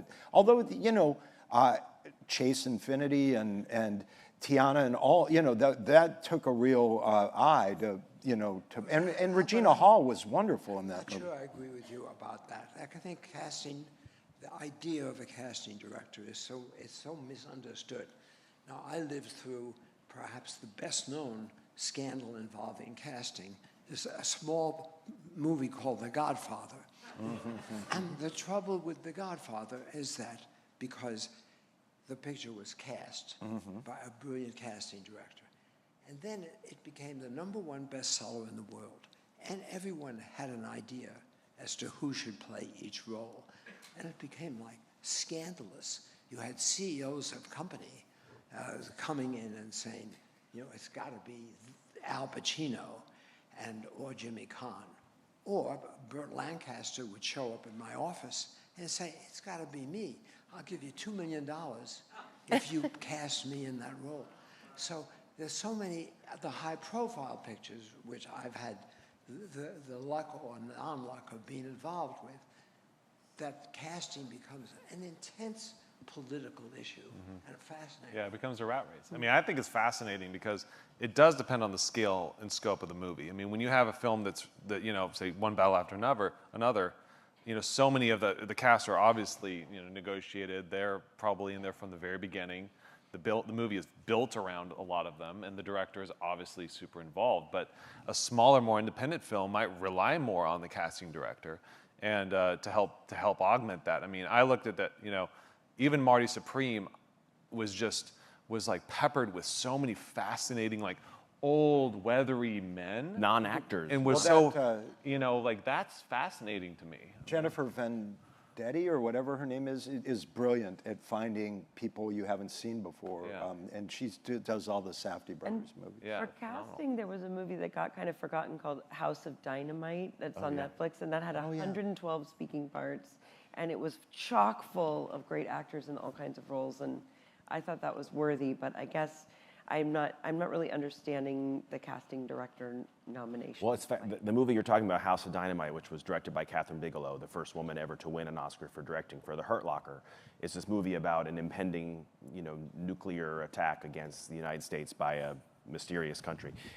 But it's fascinating to me because Netflix, as always, had so many movies that they were, you know, hyping for the Oscars. And if you were to have talked to the Netflix people 4 months ago, how's your season going to be? The 2 movies they were so excited about and were thinking were their biggest shot were House of Dynamite, which got 0 nominations, and Jay Kelly, which got 0 nominations. But they ended up with 2 Best Picture nominees, Frankenstein and Train Dreams, which, especially for this crowd, I would highly, highly recommend if you have not seen the movie Train Dreams, maybe you haven't even heard of it. It's on Netflix. It's 95 minutes. It's a beautiful movie to watch at home on your big TV screen, and it's Based just on a gorgeous. beautiful novel. Right, and it'll Dennis probably Johnson. could win cinematography. Like it's I that think beautiful. any discussion of casting has to include the biggest news of the decade, which is those two strange kids in intense rivalry. Heated rivalry. And, yeah, Yeah. heated rivalry. So you get two kids from nowhere, in Canadian actors who have not been in anything, and they luck into these roles of a company that no one ever heard of, Crave Entertainment. Peter, I want you to glue that microphone to your mouth. I want you to take that microphone and make it seem like it's uncomfortable for you. I want everyone to hear you. I'm the only one who's got the honor of having this. But with this show, this was again the biggest and most important bit of casting. It was a best-selling book. It had a cult, and so an obscure company in Canada picks it up and lucks into these two kids who have to be somewhat androgynous hockey players. Now, that was a strange one. I actually produced a hockey picture once where Patrick Swayze and Rob Lowe were the stars of it. Youngblood. Brilliant. And they were actually interested in chasing pucks rather than what these kids are chasing. People can be interested in both, Peter. There's nothing wrong with that. Well, it's not random to bring up heated rivalry because those guys hit the award scene before the Golden Globes, and mayhem was ensuing in Los Angeles. Yeah, but to put a pin on the casting thing, I think what's going to be interesting is to see what wins. Because if One Battle After Another wins, which is my favorite movie of the year, if that wins Best Casting, it's going to show me that the voters are really calling that a Best Ensemble Cast award, not necessarily a Best Casting Director award. Yeah. Whereas if they go to Secret Agent, or Marty Supreme, that means they're really thinking about what did the casting director do.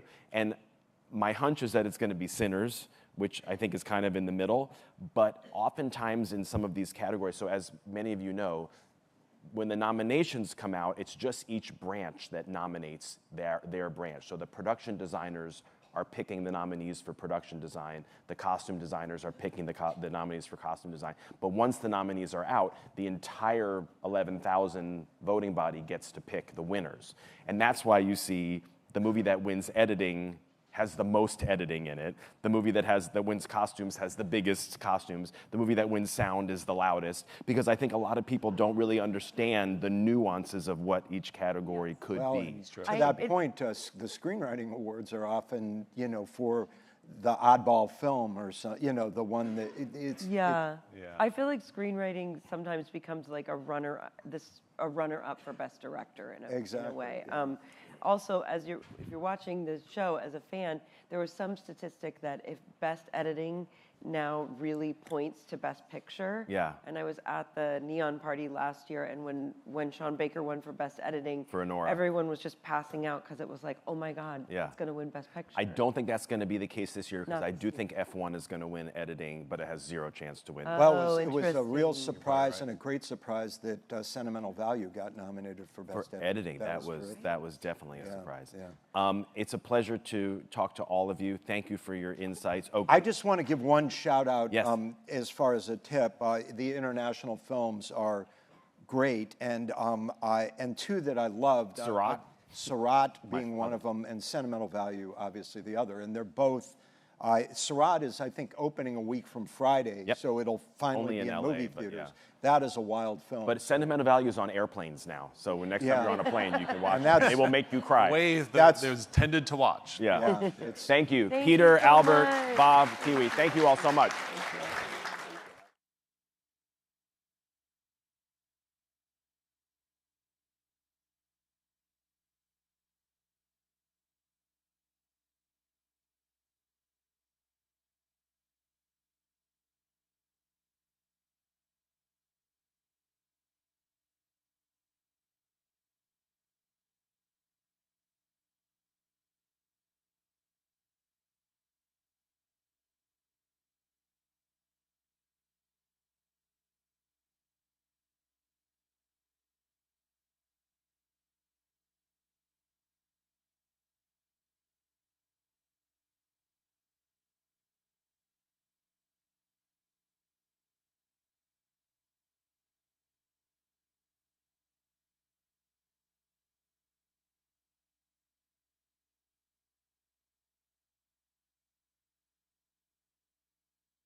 Ladies and gentlemen, the program will begin in 5 minutes.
Ladies and gentlemen, please take your seats and silence all cell phones.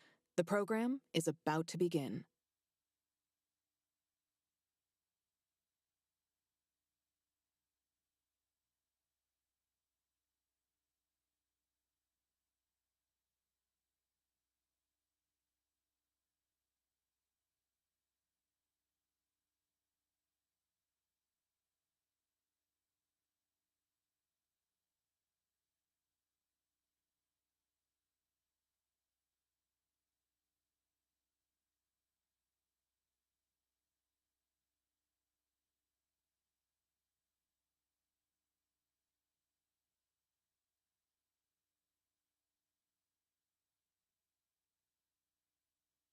Ladies and gentlemen, please welcome Richard Osman, Taylor Jenkins Reid, and Julia Whalen with Dave Karger.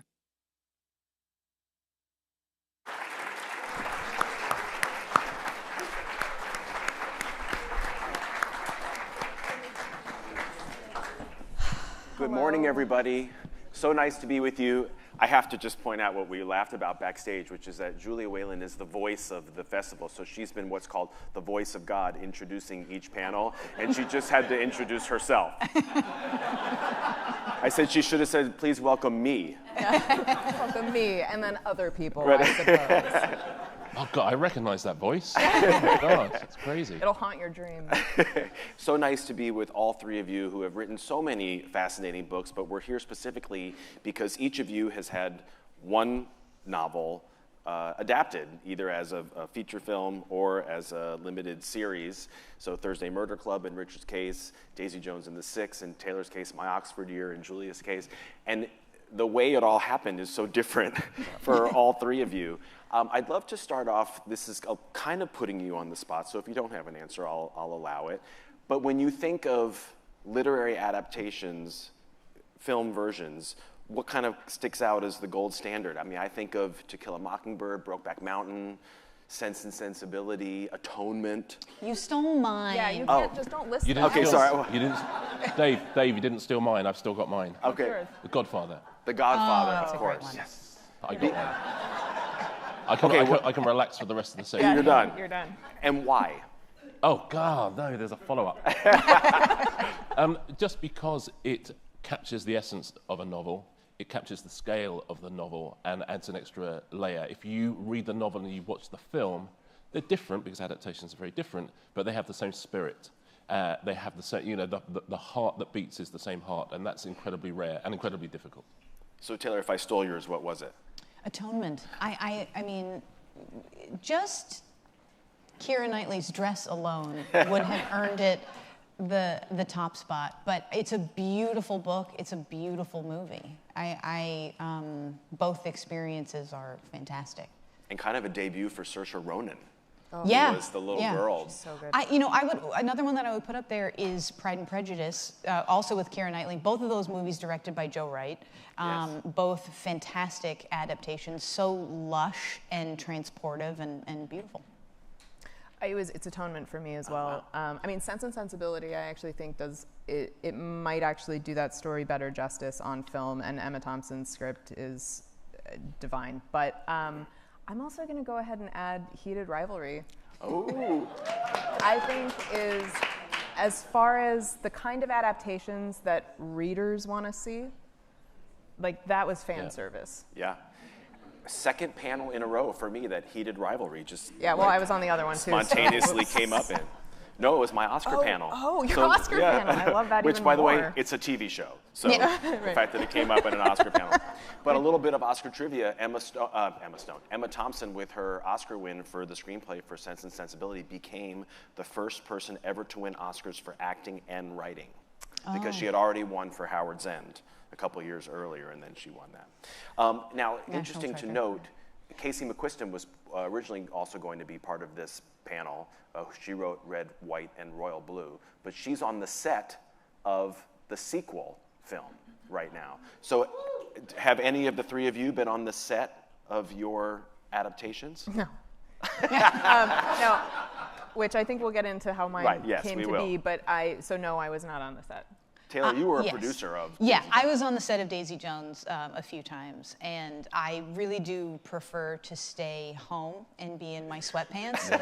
So it was like something had happened to me that I had to put on jeans and go to set. But the thing is, like, all of the actors are so sweet, and I think it's a very rare thing that you just adore so many of the actors on your show.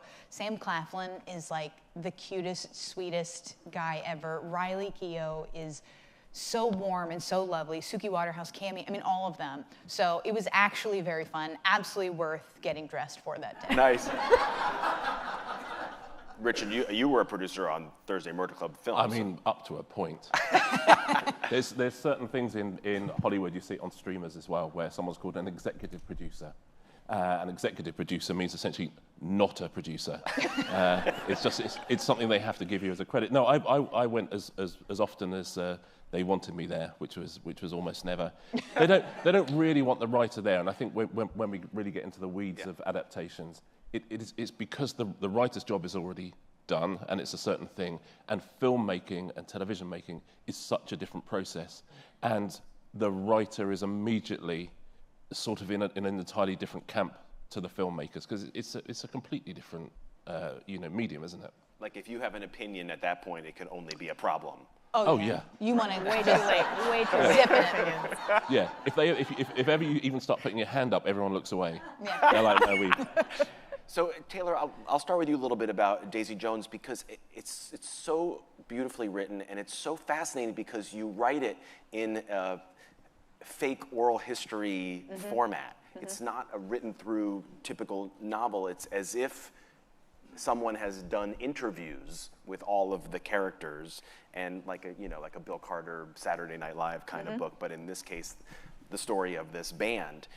So in a way, it's a little bit closer to a screenplay than a typical novel. Did that help it along, do you think, in becoming adapted? You know, I don't know. You'd have to ask the writers. I will say this, that one of the things about the book is that because it's told from so many different points of view, and there's no definitive truth. There's no narrator saying, this is what happened. It's, Billy saying, well, this is what happened, and then Daisy's like, well, this is what happened, and you have to decide who you think, is more accurate, or if either of them are. You can't really carry that through to a series, so the show presents what would be a definitive idea of what happened, which I think is sort of funny, because I did love what existed in the gray area within the book, and you don't have that privilege in the series, and so the writers had to make some firm choices that I didn't have to make. So the two people you're talking about, Scott Neustadter and Michael Weber, they're so nice. They're such great guys. They're a writing team, Oscar nominated for 500 Days of Summer, I think was their Oscar nomination. But they've done other things as well. And they work closely with James Ponsoldt, who was also with the director. So did you have multiple people coming at you wanting to adapt it, and they kind of won the competition? How did that all work? So basically what had happened was that the manuscript went out, and we had a number of people that were interested, which was the first time that had ever happened to me. It was very exciting. And Reese Witherspoon came and said, if I do it, I want to hire Scott Neustadter and Michael Weber. And so I met with them, and I heard Scott's take. And then it became a writer's room. And so there was another showrunner that came on named Will Graham. They hired a bunch of people. They pulled in James Ponsoldt to direct the first batch, but they also brought in a woman named Nzinga Stewart to do the back half. She's an incredible talent. So there were a lot of people contributing, and that is one of the things that as writers as authors, we don't have. It's just us, and it's just our perspective. And then you hand it over to, it's like you throw it onto a table and 20 people come around and start dissecting it, and you get a different result. Now, what was your reaction to the idea of it being a limited series as opposed to a film? Did that matter to you? Did you see it one way more than the other when you imagined it? That's a good question. I'm trying to remember. Whenever I'm talking about an adaptation of a book, I'm always thinking about whether the book has a definitive ending or whether the story can go on. So there are certain books I have where, there's an ending to the book, but you could see that this story goes on in an interesting direction. You'd want that to be a series. Something that feels like it has a beginning, a middle, and an end, a 3-act structure, that would feel like a movie.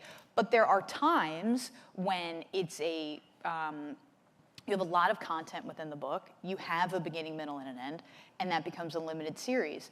Limited series are really, really tough to get people to buy, especially now. It's one of the hardest things to sell. If you think about it, you're basically saying to the studio, hey, give me money to make a 10-hour movie, and then I'm never going to use those sets again. And all that work you did is, you can't milk 3 seasons out of those sets. So it's the most expensive thing, and that makes it harder. But we hit at a time when people were still doing them, which is great. Here's a variation of a question that I will ask all 3 of you in the next 35 minutes. When you were writing Daisy Jones, were you envisioning a screen version? No, but that's... Or hoping for one? You're always hoping, I right? was when I was reading it. Yeah. I think, I knew at that period of time, which I had not yet broken out. My books were still, because I wrote Daisy Jones before Evelyn Hugo came out. I was always thinking, you know, can this be adapted? But how it was going to be adapted is not on my mind. I think if it was, it would threaten my ability to write the best book possible. My job is to write the book. And then later I will figure everything else out. Ultimately, the book is a relationship between me and you. I need to be focused on my relationship right now between me and you. What can I give you? How can I give it to you as best as possible? What happens after that, you know, is after that. Huh. Richard, in your case, I'm also fascinated by your writing style with Thursday Murder Club because you have varying types of chapters as well, even different fonts.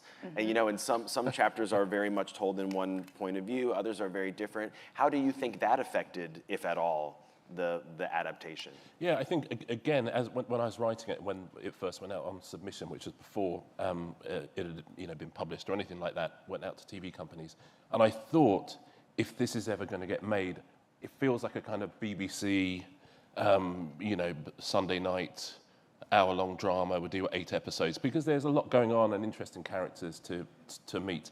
And then during that process, Amblin and Steven Spielberg came along, and you go, okay, let's do it as a film. That's the thing we're going to do. And throughout the process, you're absolutely right. You know, the source material is, it's probably 10 hours long if you're really going to do it. And as you say, it's written. I have the benefit of being able to be inside my characters' heads. I can do so many things that a screenwriter can't do, and I can pace it exactly as I want to do it. So it's the book, as it's written down, is exactly as I want it. If I went back to change anything now, I wouldn't, because that's the thing that I wrote at the time. The second you get involved with Hollywood, in any way whatsoever, it's mental, right? Yeah. It's a crazy that industry ever makes any money, and it makes money because there are some brilliant people there. But the process they have to go through to make anything good, I find absolutely extraordinary. If you write a book, make anything bad, frankly, that's also hard to do. Yeah. Like literally making anything is really difficult. Yeah. Writing a book, you can just write it. No one necessarily gives you notes if you don't want them. But the second it goes out into the world, you're like, wow, this is an absolutely another universe. So I ducked out of the process fairly early. Okay, so that was my next question. So it was Katie Brand and Suzanne Heathcote were the women credited with the screenplay. Did you have any conversations with them, or was it just like, here's the book, you do your thing? Yeah, really. Wow. I sort of had nothing to do. Well, as soon as Chris Columbus came on as director, he is in charge of all that, and has to be, because he's the director. He's the one who's there all day, every day. He's the one who's got the vision. And in the same way that when I'm sitting at home and writing a book, that's my vision, a film has to be his vision. And so we'd have nice chats when we were filming, and he's the loveliest man in the whole world. But no, I didn't get involved in that. The first person they put on to write it is a guy called Ol Parker, who's a great filmmaker. Marigold Hotel, did he not do? Yes, right? yeah, exactly. Right. And he said, we had lunch, he just said, just so you know, I'm incredibly excited to be doing it, and B, they will fire me in 3 months' time. And one of those things was true, which was he was fired in 3 months' time.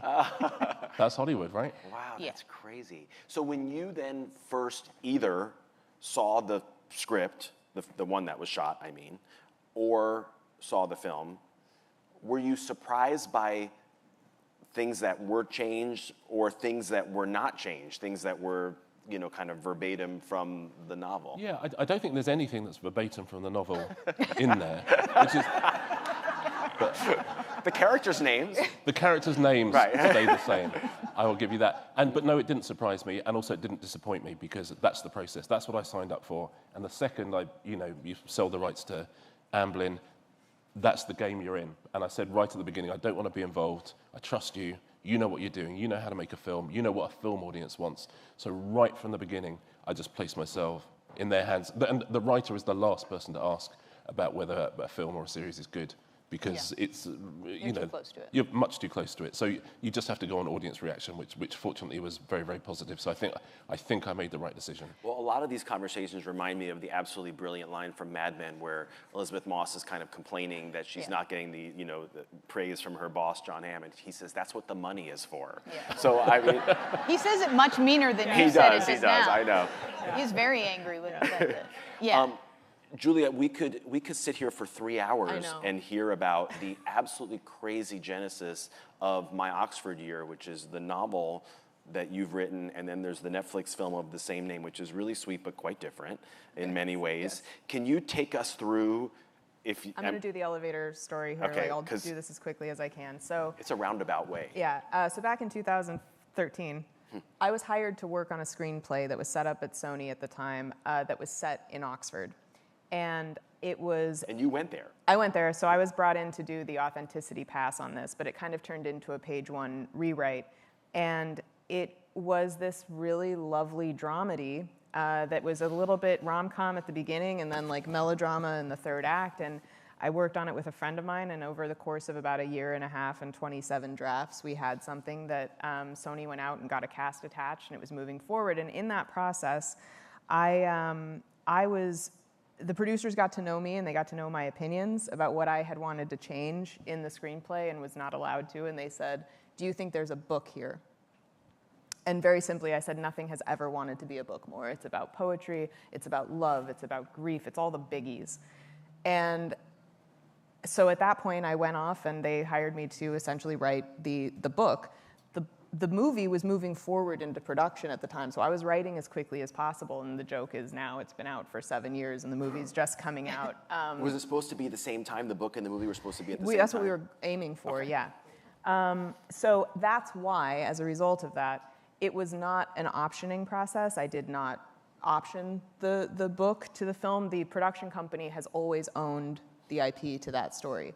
So the book is very different than the film, which then went off and hired more writers. There were other directors involved at different points. So it went through a typical Hollywood development process, and they just forked. And they've been kind of separate entities ever since. How would you characterize how the book and the film are different? So the screenplay, the version of the screenplay that I was working on, and I think we were the third writing team on it at that point, my main priority was trying to create a character that could support a novel. And the best way to do that, I knew it had to be first person, again, to kind of Taylor's point about translating, how do you tell a story in film versus a novel. And I was very keen to create enough tension and stakes for that character that it would sustain an entire book. And that was my main goal, and that is, I think, the biggest part of the difference, and that's why when people see the film, you don't realize necessarily how much character changes plot. Mm-hmm. Right. It's kind of like if you saw the movie, you'll hate the book. Yeah, you know, yes. It's like the other. Yeah, there's definitely it's a beautiful film. It's so gorgeous, and there's. I don't mind though that it's so different because the originating process here was so many different writers bringing their own opinions to bear on this. And this is why I've always told this story. I wrote about it in the author's note at the back of the book. I've talked about it for 7 years whenever someone asks me, where'd you get the idea for My Oxford Year? Because I actually think it's an amazing story about creative collaboration and the essence of being a writer, which is that you could give all of us the exact same premise and we would turn in 3 completely different stories. Yeah. It's wild because in the book, she's a Rhodes Scholar. Yeah. And in the movie, she's like about to go work Goldman at Sachs Goldman or something. Sachs, And right? to me, that was like, again, that was always the way it was in the screenplay. And I was like, I just don't care. It's just me, I don't care. But also, the tension, the stakes become at the end, is she going to stay in London? What is she forsaking? And I was like, there are banks in London. She could work in London. So, But the weather, come on. it's fair. I don't know why that didn't occur to me. I remember, we were talking at the beginning about Atonement and Godfather and Sense and Sensibility, but then there's the flip side, right? I remember when I was in college and I had been obsessed with the movie, the book, The Firm by John Grisham, and I was like, I was so into this book, flipping out over the book. And then I went to see the movie, and I don't remember specifically what it was that made me feel this way, but I was violent angry in the movie theater with things that had changed or didn't have the nuance. And I mean, is the answer to that just that's what the money is for, or how do you deal with the fact when there is a inevitable loss of nuance? Yeah, there's honestly, I think there's only one thing you can. Well, you can do two things. One, you can absolutely, immerse yourself in the process and spend 5 years in Hollywood and bang your head against a wall, or you can just cross your fingers. I think those are the only two options, really. And I chose to cross my fingers. It is. Every book is its own work. So every book, that's the version of the story. That's the story. It's written down there. That's what I wanted to write. It's what these guys wanted to write at the time they wrote it. That's set in stone and will be forever and ever.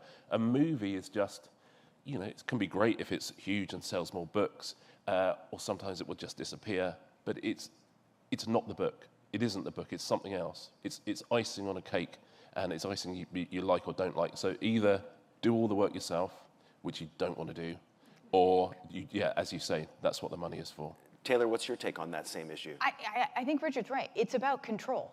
And I think I'm impressed that, like, your first adaptation, you knew not to try to control anything. Because I'm quite lazy. I feel like,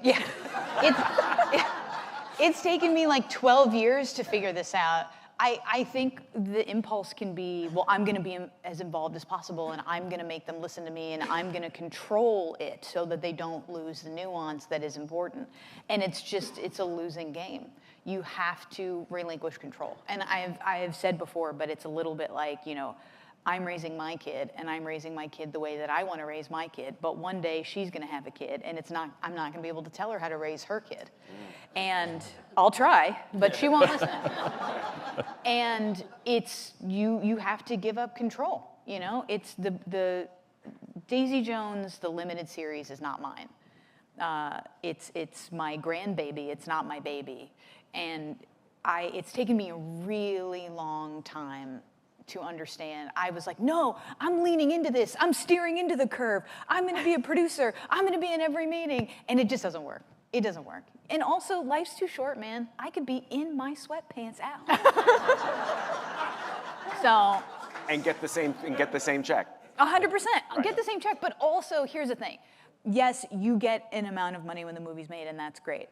But also, the movie is a trailer for your book. And more people show up and they buy your art. And that's what that movie can do for you. I have a darker opinion. Go. Okay. Here's what I will say, because they're totally right, and I have been telling authors for 15 years, you got to pick. You either have to just give it away, take the money and run, or be involved in every single thing, and I don't think there's a middle ground. The one thing I will say that is kind of pernicious right now about Hollywood is because IP is king, and because if you see what's getting made right now, they need books. They need books. It's a proof of concept for them. It allows them to go in and say, we have this built-in audience, please give us money to make this. But I think what is a little bit dastardly on their part is they are buying your audience and they are buying your log line, but not your story. So they will often take a book for just the description of it, and then they'll make the story they actually want to make. And that's the part where I'm starting to caution authors more to that, of like, why do they want your book? Do they really want your story, or are they just looking for a Trojan horse to get their story finally made? Because this has nothing to do, as I said, I don't have a dog in this fight, and my Oxford year was very different, but that's what I'm seeing. But then there's the flip side, which is, from my understanding, Hamnet. That Maggie O'Farrell wrote the novel, and when Chloe Zhao came on board to direct it, she said, I'll do this, but I want to do the screenplay with you, Maggie O'Farrell. So Maggie agreed to do it, and they're very different. The book takes place in one day. The movie is more linear. So she had to completely, I would imagine, reimagine her story, but it seemed to have worked out, but not appealing of an idea to the... Well, I think that situation, when first of all... want you involved. Right. Chloe Zhao saying, I will only do it if the author writes a screenplay with me is a little bit like, and you'll all get $5 million. Right. You know? I think that's like a sign of Chloe Zhao being incredible. And it does happen occasionally, but in general, people, they want to make their own art with your art. They don't want to make your art for you. And I get that. I wouldn't either. That makes a lot of sense. But I got to make my art, and I was happy with it. And the more people that read it, the better. And so ultimately, it has been a positive experience. More people read Daisy Jones because they made that limited series. Of course. And so I'm very grateful for that. This is a question for all three of you, how in a general sense, given the fact that when you're writing something, you're the engineer of the train, right? But when it's the adaptation, you're basically a passenger on that train. It's not just about giving up control, but it's also about the time that passes, which you were all alluding to. How easy or hard was it for you all to not be impatient with the delays of the adaptations, which you knew would help the sales of your book and your careers and all that? Were you able to easily block all that out and just focus on other things, or was it frustrating? We had this was early on, and it was also my first book, and so I didn't really yet know how the publishing side of things worked, but I could definitely feel that I think HarperCollins acquired the book because there was a movie in the works. And then the production company was waiting for HarperCollins to make it a bestseller so that they could say, we're making this bestseller into a movie. And it was like a spy versus spy thing where it was like, you go first. So HarperCollins was like, we didn't need to put money into this because you were going to make a movie. And the movie people are like, you were going to make it a bestseller so we could go make a movie. And it was, so yes, in the 7-year gap between that, it has just chugged along, being the best little book it could be, and has gathered an audience so that by the time it did actually get made, there was an audience waiting for it. But that was my experience, which again is different from the way it normally works. There's something in my brain that like can't process that good things might come. So I'm never disappointed, I'm not like, because I didn't think it was really going to happen anyway. So every time I've been waiting on certain movies to get made for 10 All years. of her books are in some form of development. And it's just like every 2 weeks, and my producer's calling me, and he's like, "Well, this is happening now," and I'm like, "Cool," I mean, I don't have the ability to like get excited until something has already happened. And even then, a lot of times Julia will have to be like, do you see it happened? Are you excited? And I'm like, did it happen? So this is all coming across like I'm super chill and I don't care. It's more I'm in denial. And it works for me. Yeah, wake me up when it's over, kind of a thing. Yeah. Don't fix what, Richard, what was the amount of time between the publication of the first Thursday Murder book and then the release? I think 5 years. It was 2020, and then who remembers COVID? Anyone remember that? No. We had. Do you remember that? No, I don't remember. Yeah, I don't know what was. you're talking about. Perhaps it was just in the UK. I don't know. Right. Yeah. Then we had COVID. Then no one was making films at all, and then it's getting that cast together, and I'm exactly like Taylor, which is you just have to assume it's not going to happen, because you can go so far down the line. Even when you're sitting in a premiere, you're just thinking, I bet the projector's about to break down. The whole thing's, Someone lost the Masters. It's no one's ever actually going to see exactly. That. You have to. Yeah. Even now, if you ask me, did it happen? I agree. No. It absolutely didn't, because that's an impossibility. So that's the only way you can be about it. So the delays are absolutely fine. I'll tell you a little story about how Hollywood works. So Amblin said at one point last year, year and a half ago, Chris Columbus is interested in directing this movie. Home Alone, Mrs. Doubtfire, Harry Potter, big deal. Yeah, and one of the greats, and the nicest man you'll ever meet. And they said, what do you think about that? And I thought, okay, that's interesting. And my wife and I talked to a couple of people, and a very good friend of ours in LA said, look, if you've got a director like Chris Columbus, just say yes, because that film gets made, and no films ever get made. So we were like, okay, tomorrow I'm going to bring them back and say, yeah, great, let's go with Chris Columbus. In the meantime, I get an email from Chris Columbus saying, delighted to be on board. So happy I'm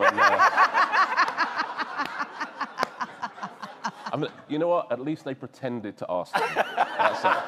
I got one of those too. Yeah. Go ahead. No, the producer who I've worked with for years on this screenplay sent me the latest draft before they went to shoot and was like, we're having a little bit of a problem with the third act.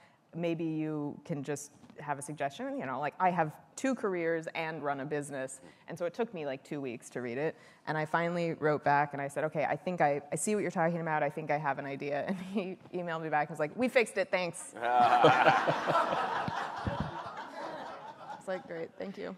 Given the fact that this side of the business, the film and television side, is so hairy, how did you guys go about finding people that you could trust? Like for each of you, is there a person that's helped guide you through this murky world, or had you kind of had to maneuver it on your own?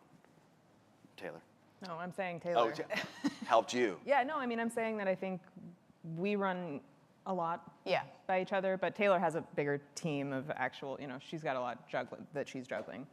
No, but I think Julia and I have been through a lot of similar experiences, and we know a lot of the same people, and we can easily be like, oh, have you worked with this person? And how did they screw you over? Because I understand they did, but I'm just curious how. Right. How bad was it? Yeah. When did they stab you in the back? No, and it's been great to have that resource. Yeah. But that is the problem. However many people you ask about projects and say, what is it that went wrong? Yeah. It's always something different. Yes. Say like, we can't learn anything. So actually, nobody in Hollywood has any advice for anyone. No, it's always... you're so right. Every time, I have a manager who is my producing partner, and then I have an agent and a lawyer who handle all of these things for me. And every single contract that comes in, we put in a clause to prevent what happened on the last one. And every single time, I'm like, I don't know why we're wasting our time. They always find a new way. And it's every single one. And you just never, I'm like, I always say, I'm like, I don't know where the knife is coming. It's not coming to where I've already been stabbed. It's coming someplace else. But I think, again, it's that, like, you have to relinquish control. You have to say, I'm giving you this thing. I am selling it to you. I'm taking your money. I hope you make the show so that people come and buy my book. And everything else that happens, once you've been through it once or twice, you can't pretend you didn't know. But the tough thing is, like you watching The Firm, is you have a personal relationship with your readers, and they, of course, are watching the film with your, a lot of people who watch the film will never read the book and will never read the book, and that's sort of fine. That's sort of who it's made for. But the people who, read your books, they read it and they have very strong opinions on it, and quite rightly, because they, you write characters for people to care about, and if they care about the characters and suddenly they see something happening which ain't right, then you can understand the frustrations. Okay, that's fascinating. So, in each of your cases, what has someone said to you who had read the book, who had then seen the series or the film? What's something? It could be good or bad. Like, what's something that sticks out in your mind? For me, in my situation, it's the main character, and also the way that the illness is dealt with. It's the ending. It's literally everything. But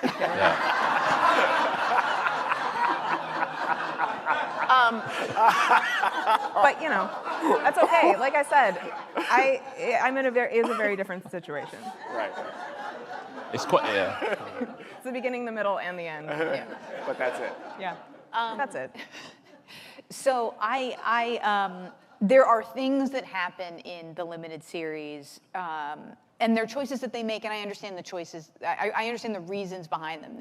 They truncated the period of time between when everyone's talking about it and when it happens, and because of that, that means that it throws off a couple of relationships a little bit in a way that didn't sit right with everyone, and that was hard for me because I don't know if you guys find this, but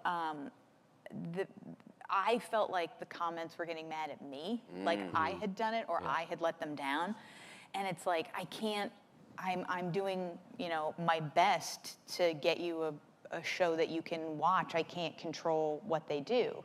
I think there is sometimes there is a sense that like the author messed up, but you just pick the people you trust the most at the time, and you hope that they do a good job. And and that they do right by the readers. And so ultimately, I think the limited series is phenomenal, and I think the actors are incredible. And the thing that the show could do that I could never do is make an album.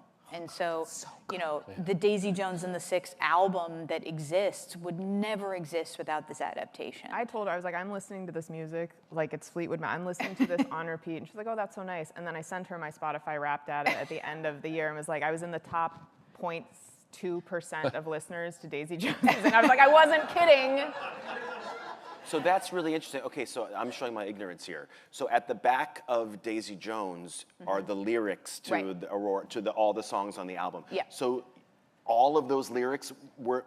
So they Made into went album. and they made a totally different album. Some of the songs, again, but again, look, there were readers who were like, why aren't they the lyrics from the book, right? But first of all, I'm not actually a songwriter. I did my best, but I'm not actually a songwriter. They hired like actual real songwriters. Got it. Like Phoebe Bridgers, like was involved, you know. So it's like I don't dare think that I can write a song better than Phoebe Bridgers. Okay. I bet you could. I don't think I could. I love her, but no. But it comes also down to that thing of it's the same thing. Someone wants to make their art. They don't want to make your art for you. They don't want to take your lyrics and make a song.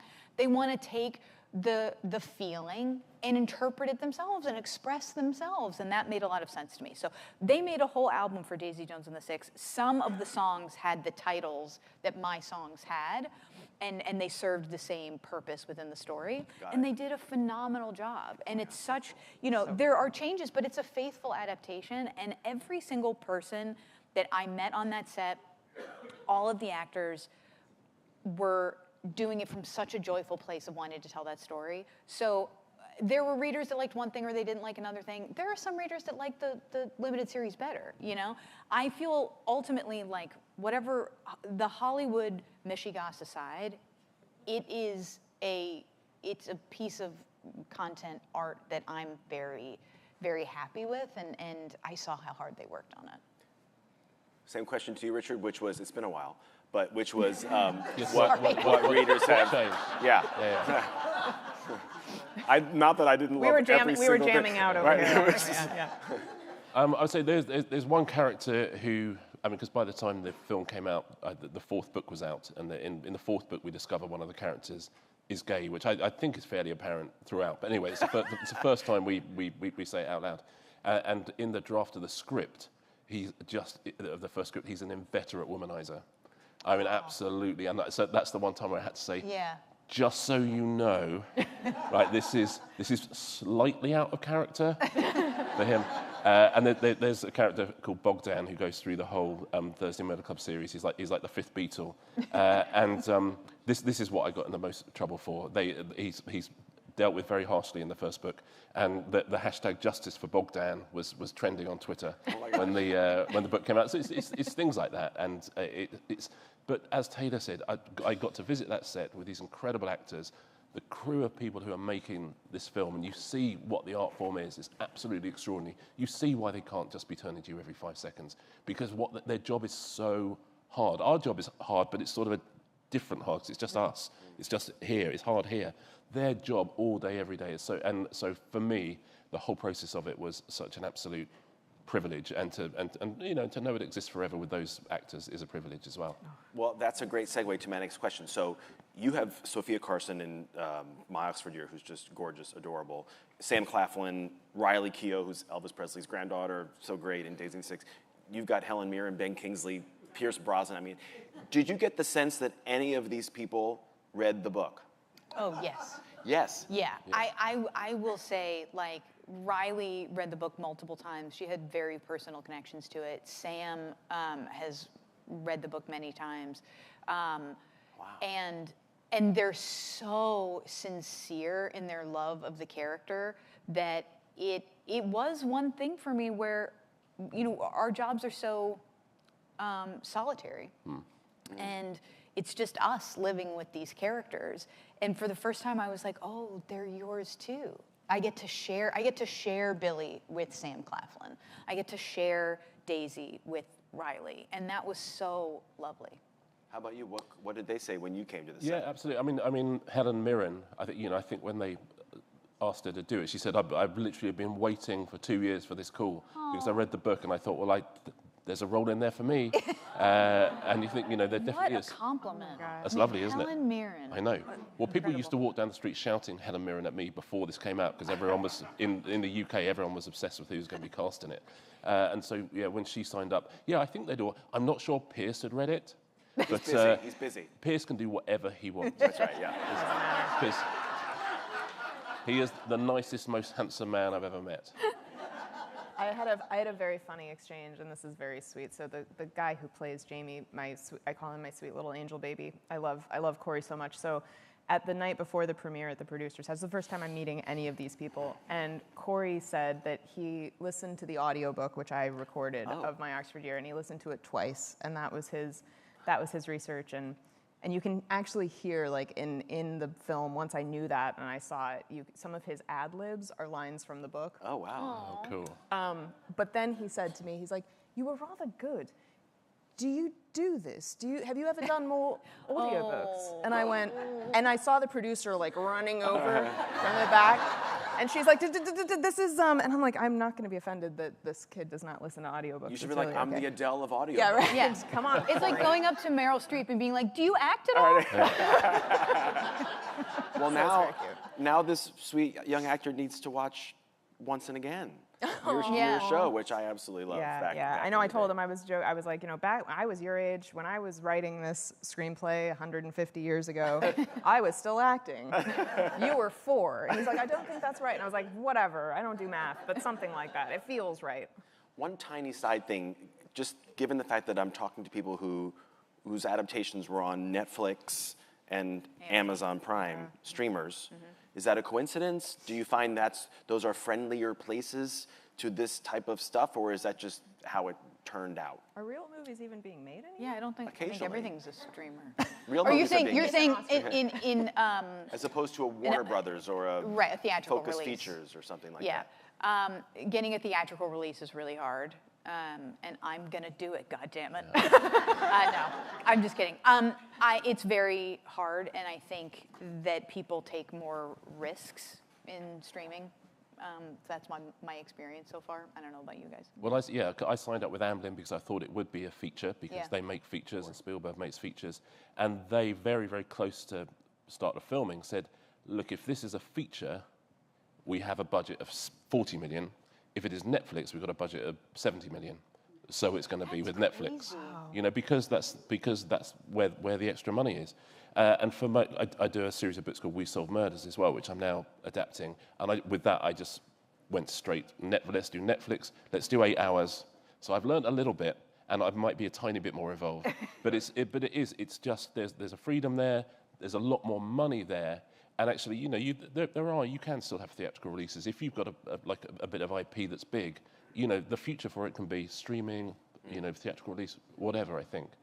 Well, with our last 90 seconds, and we touched on this, but just to put a finer point on it to end, if you have spoken to an author who's looking to adapt or is in the middle, or if you were to, what would you say to him or her going through? To adapt their own work? No, just someone about to go through this process. Before you guys were saying do it all or nothing. I do think that. I still think that, except I will say that I think I would use the whether they want you involved metric as a reason to choose those people or not. Because you'll get a lot of pushback of people being like, "We don't like authors involved, they don't know how to take notes, they're so precious." And I'm like, every novelist I know knows how to take notes. Our entire job is editing. We know how to do that, so that just doesn't ring true for me. Yeah, I would just say let go. That's, I feel like that's my advice for everyone all the time about everything, though. We can't control the world. Just give up. You just gotta Taylor let Jenkins go. Reid. No, you can only control yourself. Live in your own life. Let them. Let them. Let them. Richard? I mean, that's tough to top, but I will. I'll just combine the two. And Julie is absolutely right. If someone says to you, "We would love you to write the script," send it to them, but then don't write it. Yeah. That's what I would do. That's the perfect combination. Yep. Because they want your input, but you don't want to spend the next 5 years doing it. Honestly, cross fingers is the only piece of advice I would give. Yeah. It was nice to be asked. What a pleasure to hear from all of you. Richard, Taylor, Julia, thank you so much. Thank you, everybody.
Ladies and gentlemen, the program will begin in 5 minutes.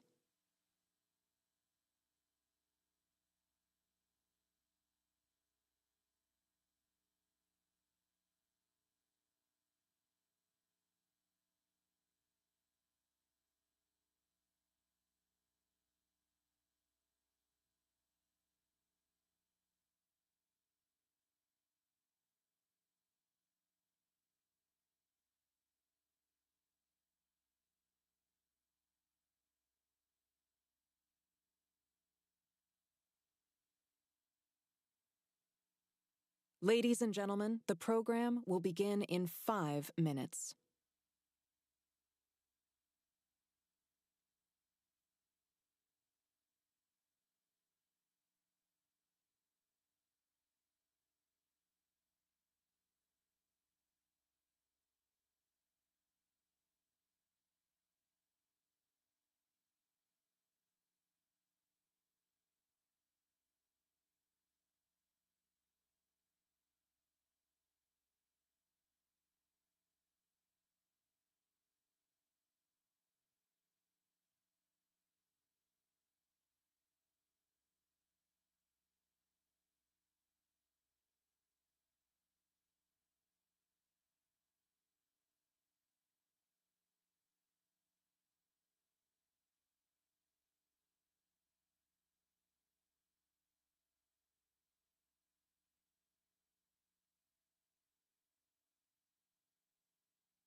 Ladies and gentlemen, please take your seats and silence all cell phones.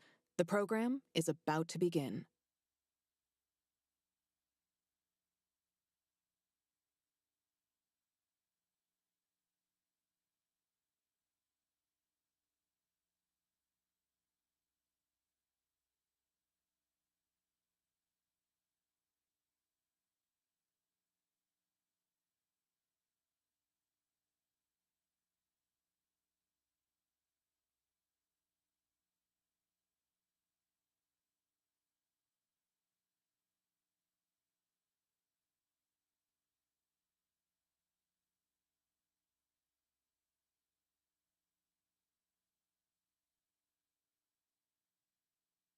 Ladies and gentlemen, please welcome C.J. Box, Brad Meltzer, and Richard Osman with Linda Fairstein.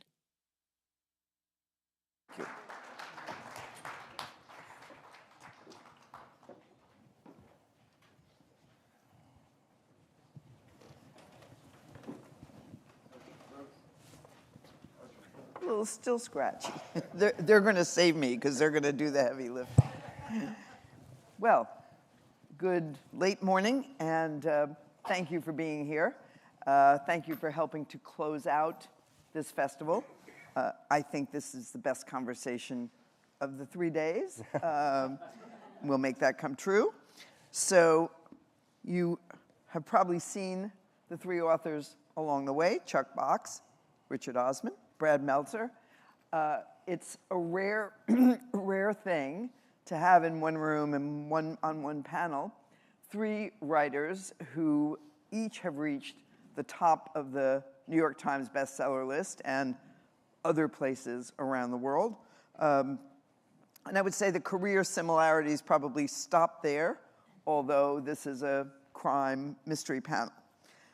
Chuck, as I had a chance to talk to you yesterday, you are the master of the American West and creating an astounding sense of place, as I called it yesterday, going from journalism through a number of other careers to arrive at best-selling with your series and a new book, which we'll talk about coming in a month.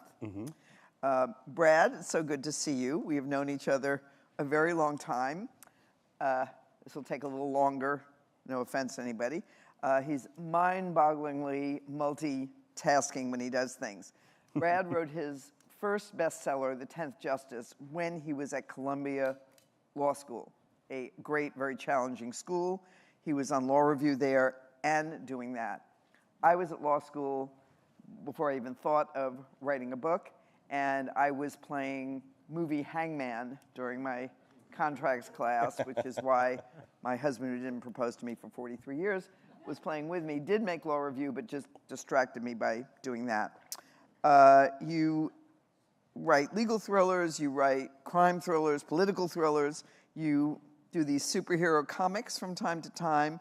You do anybody who has a child anywhere in their life, the I Am series about ordinary people in the world who've done extraordinary things. Should be in every child's library. Your TV show really helped find the flag that firefighters put on top of the mound at Ground Zero, and it was taken. And 5 days or so after your show aired, the fireman who had taken it brought it back to return it. Bill Clinton and George H.W. Bush have been fans, and you were called upon to sit next to George Bush's deathbed and read to him when he was dying, which has always meant a lot to me. And your brand new one, brand new, is The Viper. So I haven't broken the cover yet, but it's mine, and I will. So thank you all for being here. Richard. I'm sorry. I mean, you know that expression, listen, a man it's who fine. needs no introduction. First of all, it's the best introduction because I have never in my life been able or had the pleasure of introducing someone who was not even a month ago made an officer of the Order of the British Empire, OBE. So huge New Year's honor. That's great. And you don't get any money. No. I did ask. Well, but King Charles did call the hotel last night and asked me to be sure to curtsy to you before you got on stage. Yeah. So since you were here a year ago and delightedly came back with Ingrid, you've had the movie appear on Netflix to great acclaim. If you haven't seen it, tune it up tonight. And another book in the series. And you'll be telling us about the next book. So thank you for coming back to be here. Do I call you Sir Richard or anything yet? Does that come with? I mean, you should do, but you don't have to. Okay. Will do.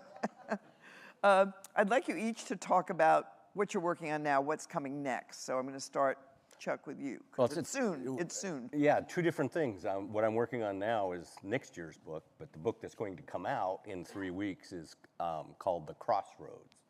And in it, I don't know if anyone's familiar with the series, it's about a Wyoming game warden.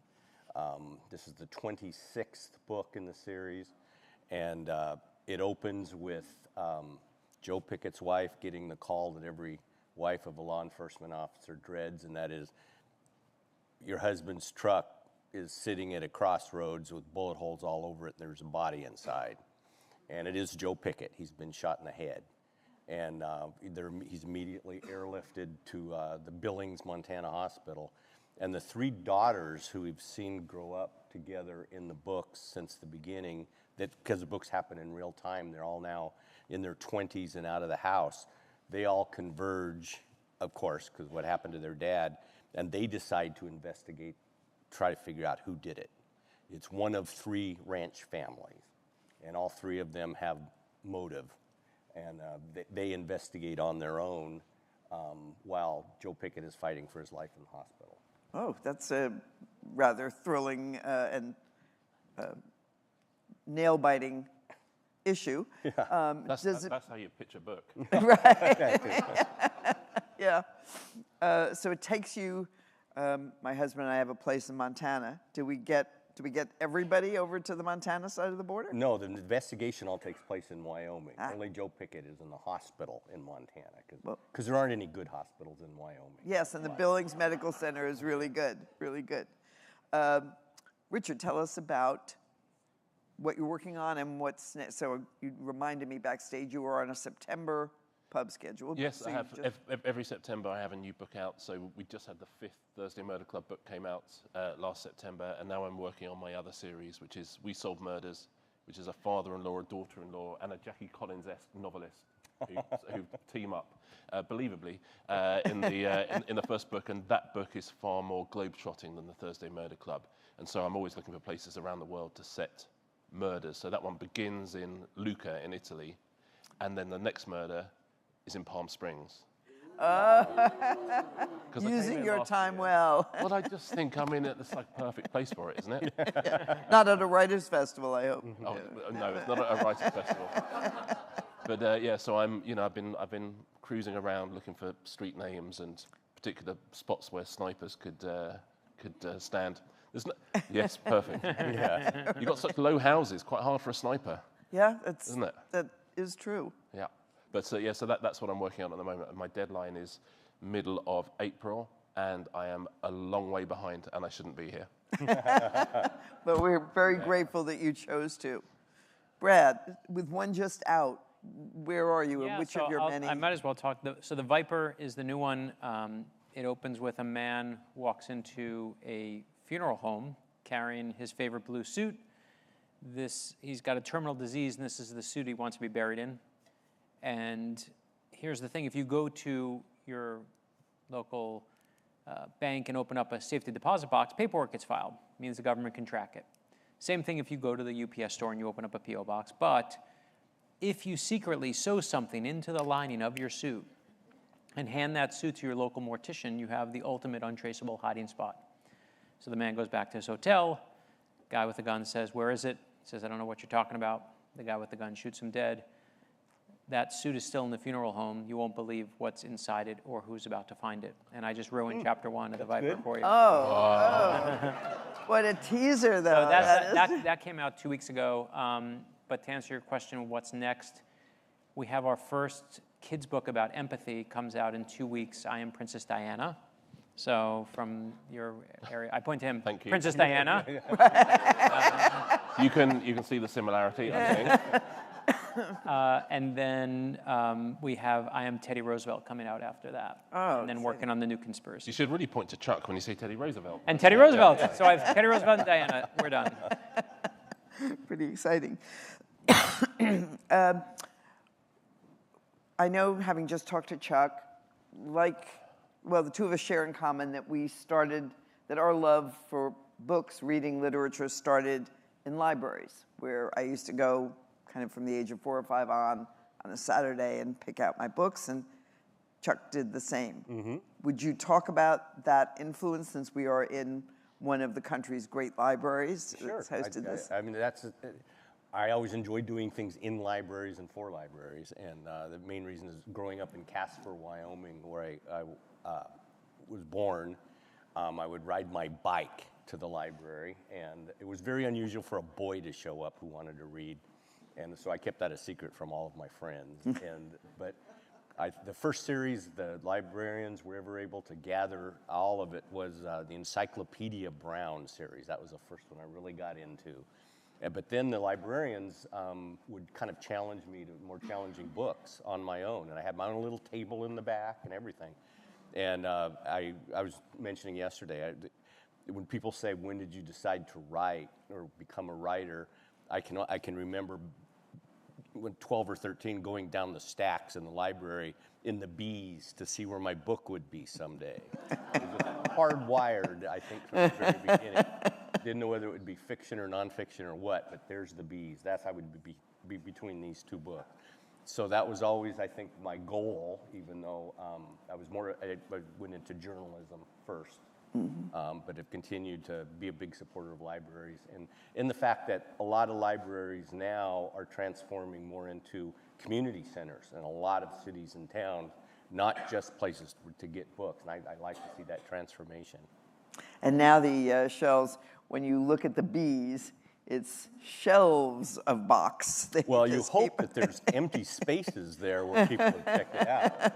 And it's not just inventory in the library. But. Hardly. Yeah.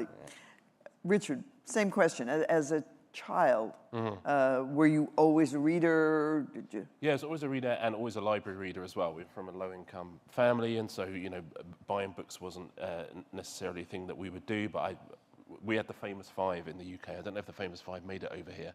Enid Blyton, they're just sort of five sort of youngsters who would have adventures and catch baddies and that sort of thing, which essentially is what, there's four of them and a dog. And I've essentially done the same thing with Thursday Murder Club. It's exactly the same thing.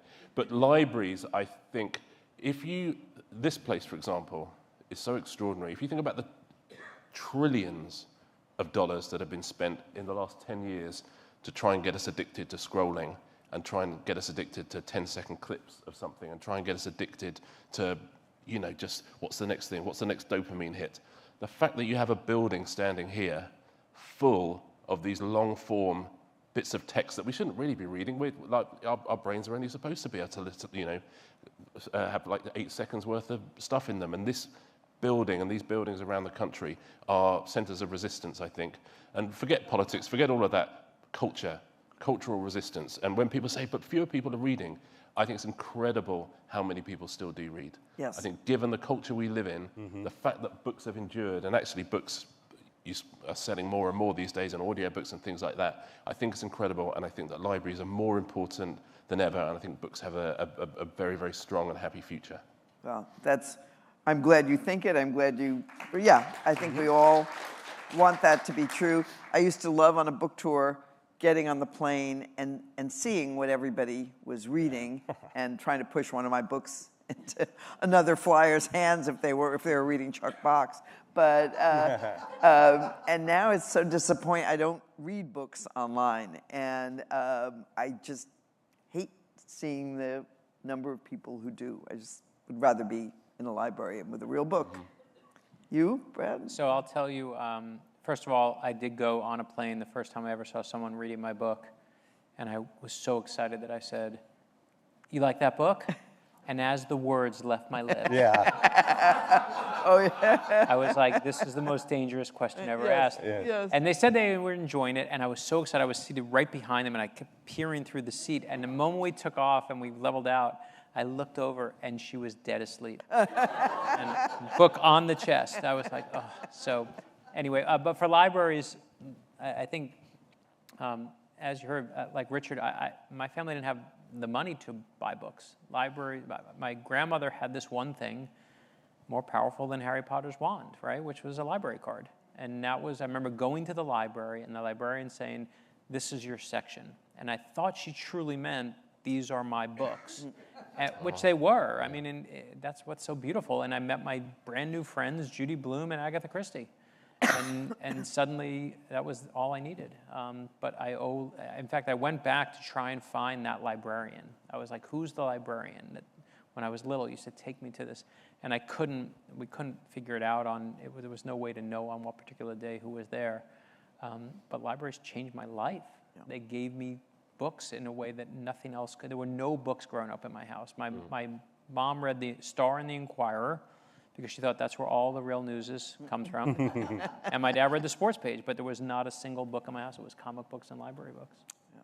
Pretty much the same in mine, and I love that going back the next week, and you got to know the librarian who would say, which of these did you like? And then saying, well, then I think you'd like these. Yeah, drug pushers. Yeah. You're thinking there can't be more books, surely. It's amazing. It is amazing. There are sales Just kept stores, really. Yeah.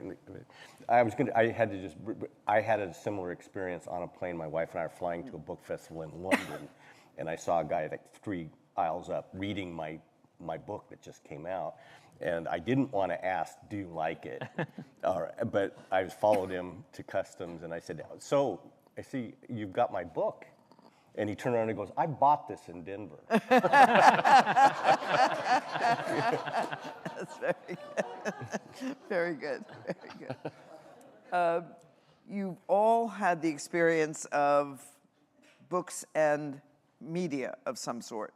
So, Richard, tell us about your experience with the Netflix adaptation of the Thursday Murder Club, and what you liked about it, what you like better. Do you like writing? How involved were you? Yeah, I just did a session about this, funnily enough, with Taylor Jenkins Reid and Julia Whalen, and we were all the same. I think the conclusion from everyone was the same, which is the book is the book, and that's our version of the story, and when we send it off, that's it, it's done, it's there forever. And movies are an entirely different industry, and the thing to do is not get involved. The thing to do is let them do it and keep your fingers crossed. If you've got a couple of years where you think, I'm not going to write a book for the next couple of years, by all means, dip your toe in and do the screenplay and go out to Hollywood. But you will not have fun. It will take a really, really long time. There will be so many stakeholders who have nothing to do with the heart of your story in the first place, and it's a demoralizing experience. So all you can do is find people you trust, give your book to them, and let them make their art, which is different to yours. Writing a book is different to making a film. You just have to let talented people get on with their job, really. And honestly, my job is to write the next book. Every year, write the next book, because that's the thing I love. That's the contract I have with readers. And everything else is icing. And has it worked that the movie, as Chuck and I, well, we'll get back to Chuck, has become an advertisement for the books? Yeah, kinda. It's sort of a virtuous circle in a way. You get an awful lot of publicity, and so you're getting free advertising. Really, I'm not sure. Movies tend to be very different to the source material, so I don't know how many people. Something like Heated Rivalry, weirdly, that's really, really, really pushed book sales. Poor Linda, you know what? You're nearly done. Can you believe it? It's going to be so sorry exciting. To do this. Also, your cough will disappear the second this final session. Of course, yes, I'll be out in the sunshine. And I know you gents have had experience of this sort of thing as well, but it feels like a different art form, and it doesn't feel like it's something that's. I mean, you work across lots of different genres, so maybe you're more in tune with it. But I find I'd rather just go back home and write the next one. Yeah, well, it's good to be able to keep that attitude. Yeah. I was just going to know. I have not had anything made. Our TV shows have all. Well, that's not true. The kids' books have been made. I got very involved with it. We've never been able to turn our thrillers into it, but we do a TV show on PBS Kids, and it's called Xavier Riddle in the Secret Museum, and it's Xavier, his sister, and their best friend Brad, the most handsome cartoon character of all time, and they get bullied, they go back in time, they meet Rosa Parks. Rosa Parks teaches them how to deal with the bullies, and they come back today. And the funny part is, that's been a joy solely for one reason. Every Hollywood experience, for the most part, otherwise, has been chaos in its own way. Beautiful and amazing people I've met, but nothing but frustration when it comes to my books. But the other projects I've worked on have been great, only because it's public television. No one is in public television to make money, to be famous, to be they're doing it because they want to educate kids and give them great moral lessons. Like, we work with the people who make on PBS Sesame Street and Mr. Rogers, and I believe in that mission. So that's the mission that changed for me. On the other side, I completely agree with you. I've watched books of mine, where they take things and there's a scene in a book where they're like, we're going to Boston. I'm like, they didn't go to Boston in the book, but okay, we'll go to Boston. And then, they're the bad guys in the supermarket where they're shopping. I'm like, that's a great coincidence, okay. And they chase them, and then they're riding across, I saw this in a script of one of my books, across the cliff sides of Boston, a place you've all been, the cliff sides of Boston. And the only thing missing from the scene was like two guys walking with plate glass across the window as the car smashes. But that to me is never, it's a different I agree thing, with you. right? And Chuck's had 2 series done, one on network television, kind of before streaming. Right, and similar experiences completely. And I'm credited as an executive producer on both, and people would think, ooh, wow, And I say, executive, that means I provide the source material and I cash the check, and that's it. Although it just depended on the show and the showrunners how much they either consulted with me or even talked to me about things. And overall, I'd say it was a good experience in that it brought a lot of new readers on board. And I still continually meet, at this festival, in fact, met several people who said, I saw the show and I've now read all of the books. And that's what got them into it, and that's the most important thing. But the experience itself is, like you say, collaborative. I was telling a story yesterday about being on one day on the set of one of the shows where the actress actually said a line of dialogue that I had written in the book, and I was so thrilled. And then she turned to the director and said, my character would never say this. God, and I left the next day. I couldn't take Author storms out. I'd like you to forget about humility for a moment, and each of you tell me what traits, what qualities do you think have been responsible for your ability to write such good books that connect? Brad, start over you. I truly believe, I write my books with one kind of center idea, which is I'm not that special. And that if I like it, I'm not that special. There are other people who like this too. Not everyone will like it, but we're not that special. And I've been lucky enough, I do fiction and I do nonfiction, historical books, I do kids' books, I've done TV shows. And I think that's my ability, my strength is just the ability to kind of truthfully make everything else disappear and entertain myself. And I think for me, again, everyone's mileage may vary, but I'm not afraid for rejection. It's okay. It's okay if you don't like it, but I'm going to do it my way. And I think for me, I've loved the fact that people have then joined that journey and said, I'm like that. I have in the new book, there's references to old movies and songs, and Hall & Oates is in the opening scene, and then people are like, that Hall & Oates song, I love that song. That is better than, it's still no Sarah Smile, which is the line in the book, and I'm like, I'm not alone, right? And we feel so alone in the universe, and I love, again, that ability just to know that if I like it, someone else is going to laugh at that dumb thing the same way I do. Yeah, I think that's right. I would say where I differ is I don't want rejection. And I do want everyone to like me immediately. I think that's definitely true. But Brad is absolutely right. You can only write, you're going to write a good book if you write the book that comes from your heart. That's the only way to do it. And if you have any sort of mainstream sensibility, if there's a way you sort of understand the world that you share with others, then that comes across. Your job is to get out of the way, really. And I'm rereading Open Season, which is the first Joe Pickett book.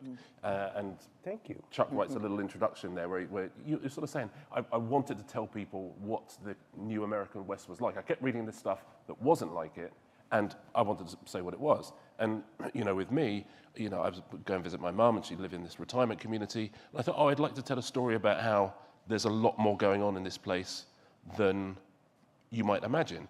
And so you start not thinking, I want to think of a great plot and a great murder, and which people think thrillers are all about. Thrillers are about wanting to say something about the world. Thrillers are about peopling that with characters And once you've done that, once all that is taken care of, then you start thinking about the murders. But really, you have to have something to say. That's how you find readers, is by having something to say that they go, yes, yes, absolutely, I agree with that. Thank you, by the way. Oh, I'm a huge fan. Not only of your hat. That's an interesting question. I don't think I've ever been asked that before. It made me really think. But I think in a lot of ways, I want to write the kind of books that I want to read, and that are authentic and that touch me in some way. And not be, I don't ever want to preach. I don't have to write agenda books. I cover topics, but also from both angles, because I trust the reader to come down where they may. And then I just try to get out of the way.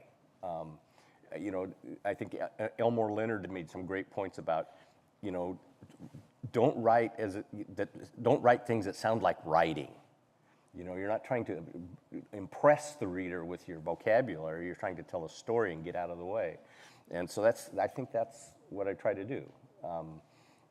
And basically self-taught in your case. I mean, you told me you didn't take creative writing. I could never finish a creative class because it was all these people who wanted to write journals about themselves, and then they aren't that interesting, But no, I think journalism made a big difference in my life because it honed my creativity in a different way. Yeah, what's the story? Yes, what's that's the story? right. Why do I care? Yeah, report the story. Just back to Richard for a minute, because he talked about this last year, and not all of you were here. Your mother, I hope she's still alive and She is well. still. I hope she is still. I haven't. A call today. Okay. I won't check my phone. Yeah, she is. She's currently still with us. But your series got its start because I think you visited her in a very nice assisted living community, and here are all these people. I'll let you say, like retired MI6. Yeah. You tell it. Well, I wanted to write a thriller, a murder mystery, because that's what I read, and that's the other thing you've got to do. You've got to write what you read. And I've been thinking, what could it be about? What could it be about? And when I went down there and met everybody, I suddenly saw the stories, the backstories of these people. I suddenly saw their invisibility, and as a writer, you go, okay, I see that the well I've just dropped this pebble down is pretty deep. There's an awful lot here, and it's a very pretty place as well. It's in the English countryside in the south of England, near the south coast, and it's quite Agatha Christie-esque. So it does look like the sort of place a murder would happen in a BBC drama. So I thought, well, this is the sort of place a murder would happen. I have a group of very, very interesting people, and character is the only thing I'm really interested in. If there was a murder here, you would solve it, and that's where the Thursday Murder Club comes about. I've got people, very different walks of life, 2 men, 2 women, 2 working class, 2 middle class, who are living together in a way they wouldn't have done before, and there's a murder. But what it's about is people. And experience Exactly that nobody credits them for, or not many people credit them for. So the it's starting such a great point, concept. Exactly, the starting point is never, how could you poison somebody and get away with it and no one would ever know? That's never the starting point ever. The starting point is, who do I root for? Who is an underdog? Who do I care about? Who do I want to win? And then the plot is sort of, I honestly think plot is secondary to character. Yeah. Mm-hmm. And Brad, you've done different, now this is called a Zaganola novel, so different series. Yep. Talk a bit about the differences. Yeah, no, I spent the start of my career just writing one-offs each time because I just felt like I care about the character, and I want the character to always be different, and if the character makes a mistake at the beginning and then solves it at the end, I feel like next book, are they going to make a mistake again?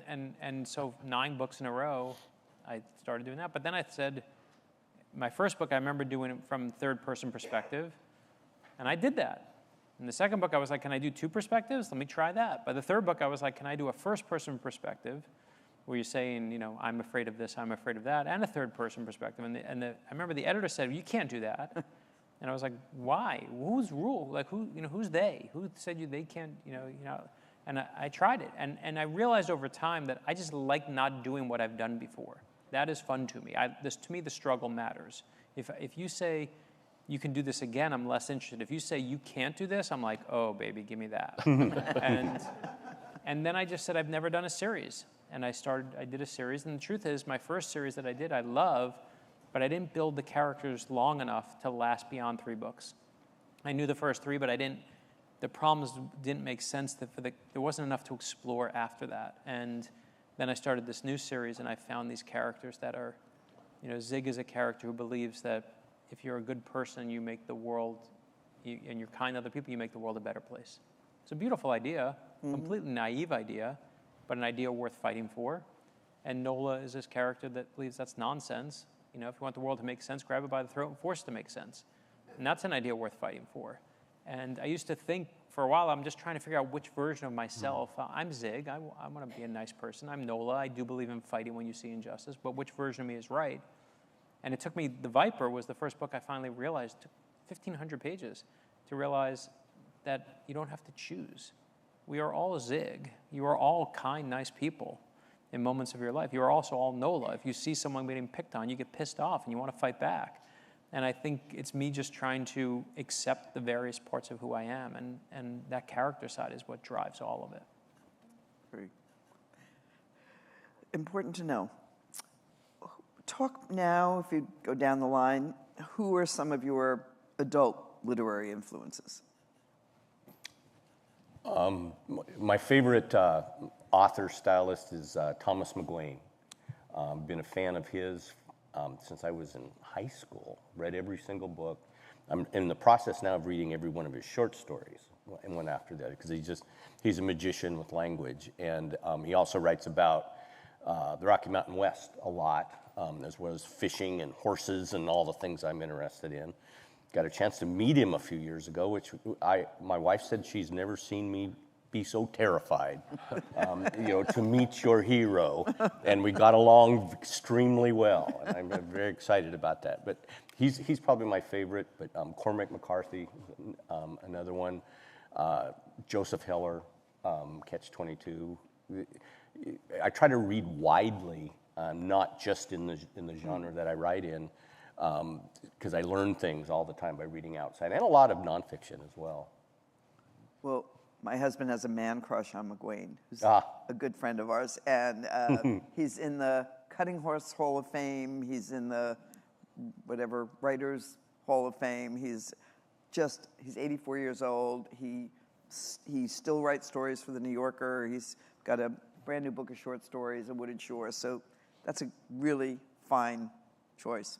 Oh, thanks. See, because I've not read him, and as an English person, sometimes when you read American literature, it's quite hard to judge if it's good or not, because sometimes you'll see British literature doing well in the States or elsewhere. You just go, this is not true to where I'm from. So I just read Lonesome Pine, Larry McMurtry's Lonesome Pine, which I adored, but I don't know what your view would be. It's one of my favorite books I've ever read. I just read Middlemarch, Jane Austen, and then I read Lonesome Pine, and I thought, this is the same book. It's the same book. It's this incredible sort of group of characters. It's about manners of a particular time and a particular society, written in this incredibly discursive way. And both of those books hit me in the same way. But I don't know what your view particularly would be on Lonesome Pine. I'd be fascinated to know. I've not read it. Wow. Okay, I get it. It's really good. It's long. Long. I don't know if you don't like long. I think McMurtry's written some of the best books I've ever read and the worst books I've ever read. Oh, that's great. What's the bad one? Well, like, give us a McMurtry I like. Texasville. Okay. No. Interesting. Okay. Brad.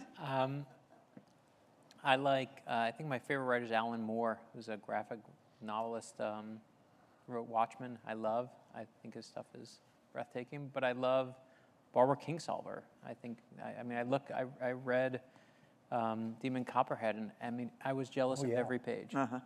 There's lines in a book, and I don't want to get up here and be like, I make the prose flow, but there are moments when you're writing your thrillers where you just go like, I got this one. I got this page. On this one page, I put down something really beautiful. Everything else I'm doing whatever, and she had it paragraph after, to the point where I was like, share enough. It's enough already. Like, calm down. But I read all over the genre. I'll read, Gillian Flynn and love something.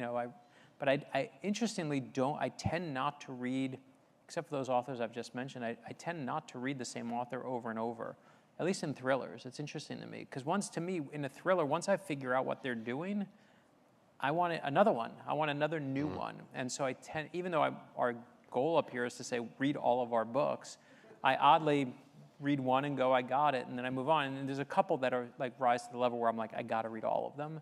But I think I'm much more interested in every different genre, adult, nonfiction, fiction, young adult, I mean, all of it. I think it all informs. I would say with my books, read all of them. That's, that's how I would do that. Sage advice, sage advice. So two of the three of you just solved, I had this question I was going to say, it's like a James Bond movie where the stage is going to drop open and you'll fall down if you don't name a woman writer or crime writer that you read. So, no, well, so you didn't know I was going to add, but you mentioned Barbara Kingsolver. You read George Eliot's Middlemarch. Jane Austen, yeah. Jane Austen. Not so. George Eliot, it's okay. I wouldn't correct a guest ever. George Eliot.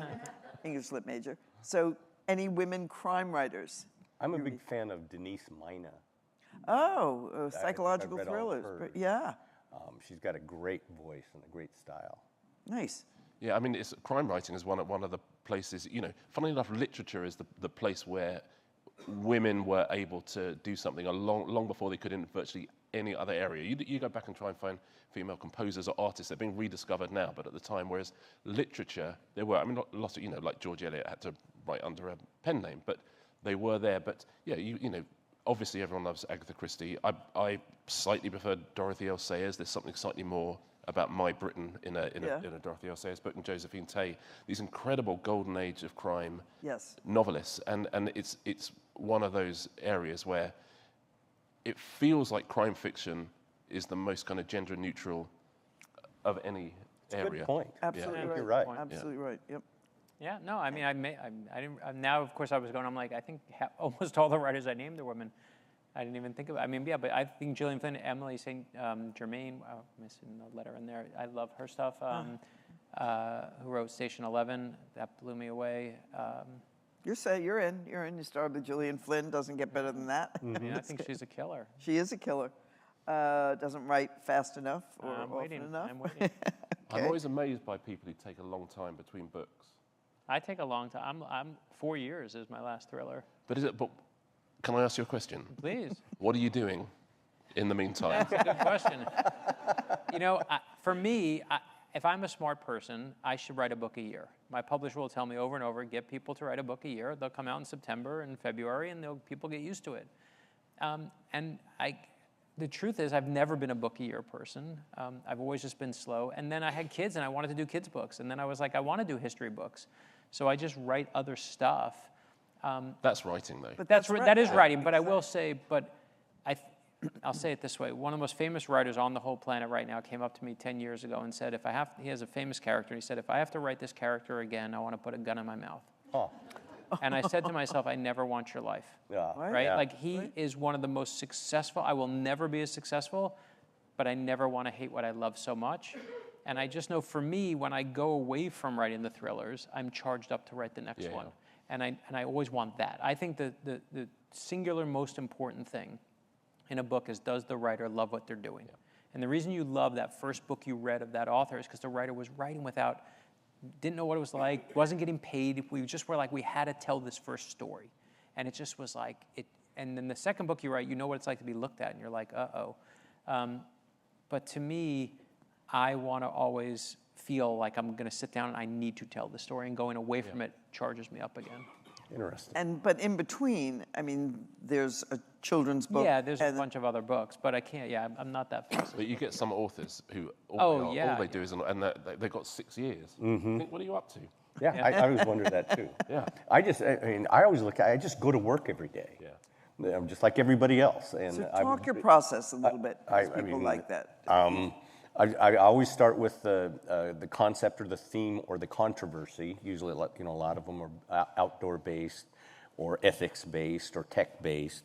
And I start that and explore that theme as much as I can and learn as much as I can about it by interviewing people on both sides of the issue or in the field or experts. And then the way I always look at it is, how can I pull a reader through this theme in a page-turning way? And that's kind of my process. And then I outline it. I don't outline it like in school, but bullet point outline all the way through the end of the book, and then I begin writing literally on top of the outline. And so I do a lot of pre-planning. I kind of think of it like storyboarding before I actually begin it. And because I never want to have days where I sit down and think, what am I going to write today? I always have a plan. So I know I can backfill later. If I have a crummy day, I can always do that, but at least I'm always advancing it forward. And And I drive my wife nuts if I wasn't out in my office all day. She's told me that many times. And is it number of hours a day or words a day? Word just count so you feel for me, minimum of 1,000 words. Some days I can really go. Some days it's very hard to get that. And I mean, I think some days where I'm at 958 words. And I got to come up with something. You know, today's a failure. It was really. Yeah. Very, very, but there are always days where you do go back and just put like a couple of commas and one extra word in just because. Yes, I got to hit that minimum. Line. Yep. And your process and. I mean, the exact opposite really. I'm not a planner at all, because I want to sit down and think, I don't know what I'm going to write today. That's the thing that I want. And I do about 1,000, 1,500 at the moment, because my deadline is approaching. I'm trying to do about 2,000. But I write a chapter a day. So I'm very goal-oriented in that way. So I have lots and lots of chapters, and I sit down and I write a little mini story every single day. And I work out I know what I need to get across. You've got like one piece of information to get across and one idea to get across. Whose voice would I like? Is this best to be in? Where are they? You know, how are the readers feeling after the previous chapter? Where was that? And then I just sit down and start writing. And once I start, I don't stop really, is the truth. But I never, ever plan. I can see I've got like fog lights on. I can see kind of the next 4 or 5 trees ahead of me. Nice. But that's about it. And that's how I like to write. I like to be surprised, because if I'm surprised, hopefully the reader is surprised as well. And can you write when you travel? Can you write, do you laptop? Yeah, I did on the plane over. I wrote, a scene which actually is not bad. Okay. You know, because normally you just go, sometimes when you're sitting down in a hotel room and you've written a scene and like you think, oh, that's terrible. And actually the one on the plane, I was like, okay, that's pretty much, I don't need to change much there. That's 1,500 words that are going to go into the book. Nice. It can be a little bit dangerous, though. I remember I'm a big fan of James Lee Burke. And I remember him talking about how he would do 1,000 words a day. And then I started reading, I would read his books, and I would read that 1,000 words, a little bit of tonal shift from day to day. Funny. And it really took me out of the books. That's funny. That is really interesting. I'll never tell how much I do a day. Yeah, I'm kind of the Goldilocks between. I need to know the beginning and I need to know the end. The whodunit. I know whodunit, but I actually do. I agree. I need the fun for me is figuring it out as I go. And 3 months in, going no. I'm in the shower and I go, she's sleeping with him. I can make this happen and I can pull this around. Like I love that. I love it as my second book I ever wrote. I outlined the entire book, chapter 1, 2, 3, 4, 5, all the way to whatever it was. And it was the worst process I ever had writing, because nothing surprised me. It was just like playing connect the dots, and I was bored. Because I was like, I just did all the things I was supposed to do. But when the character's surprised, and I'm like, no. Then you feel my energy, and then the book makes you go, the Viper, whatever it is like, when you're surprised, I'm surprised. And I love that feeling. Yeah. That's a good feeling. Last question for everybody. What do you like most about the writer's life? That you've reached this point where, whether it was a childhood dream, you are a writer, and people come out to hear you and buy your books. Well, I mean, it's the greatest life on earth, as far as I'm concerned. I can't think of anything better, because I'm able to indulge all my passions because of it. Fishing, grandkids, being outside, doing that. It affords me the ability to do everything I want to do in my life. Yeah, I think maybe being a pro golfer might be the only job that's better than being a writer.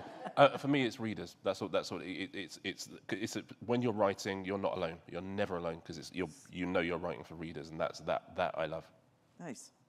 Yeah, I just my dad struggled growing up. He never found a job, never found his calling, always struggled. And I think what I just appreciate is that the whole lack of struggle was just trying to find some acceptance right here. Right? We are all of us struggling. We are all of us going through it. And books have been my way. It's not the only way, of course, but to deal with that and to share my loves, my hates, my, what I'm jealous of, what I'm care about, what I'm feel great about, what I'm terrified of. And when I put it out there and people do it back, as I said in the start, I don't feel alone. And that has been the most beautiful reward. People take those books and go like, I got you, Brad, we're together. And that, I firmly believe, my core belief is ordinary people change the world. I don't care where you went to school. I don't care how much money you make. That's nonsense to me. I believe in regular people and their ability to affect change in this world. And I love the fact that books have given me proof that that's true. Well, it doesn't get any better than these three gentlemen giving you those thoughts and their books. Here for the great Linda Fairstein. Oh, thank you, Linda. You made it. Thank you. Thank you for putting up with my croaking. Thanks, everybody. Thank you.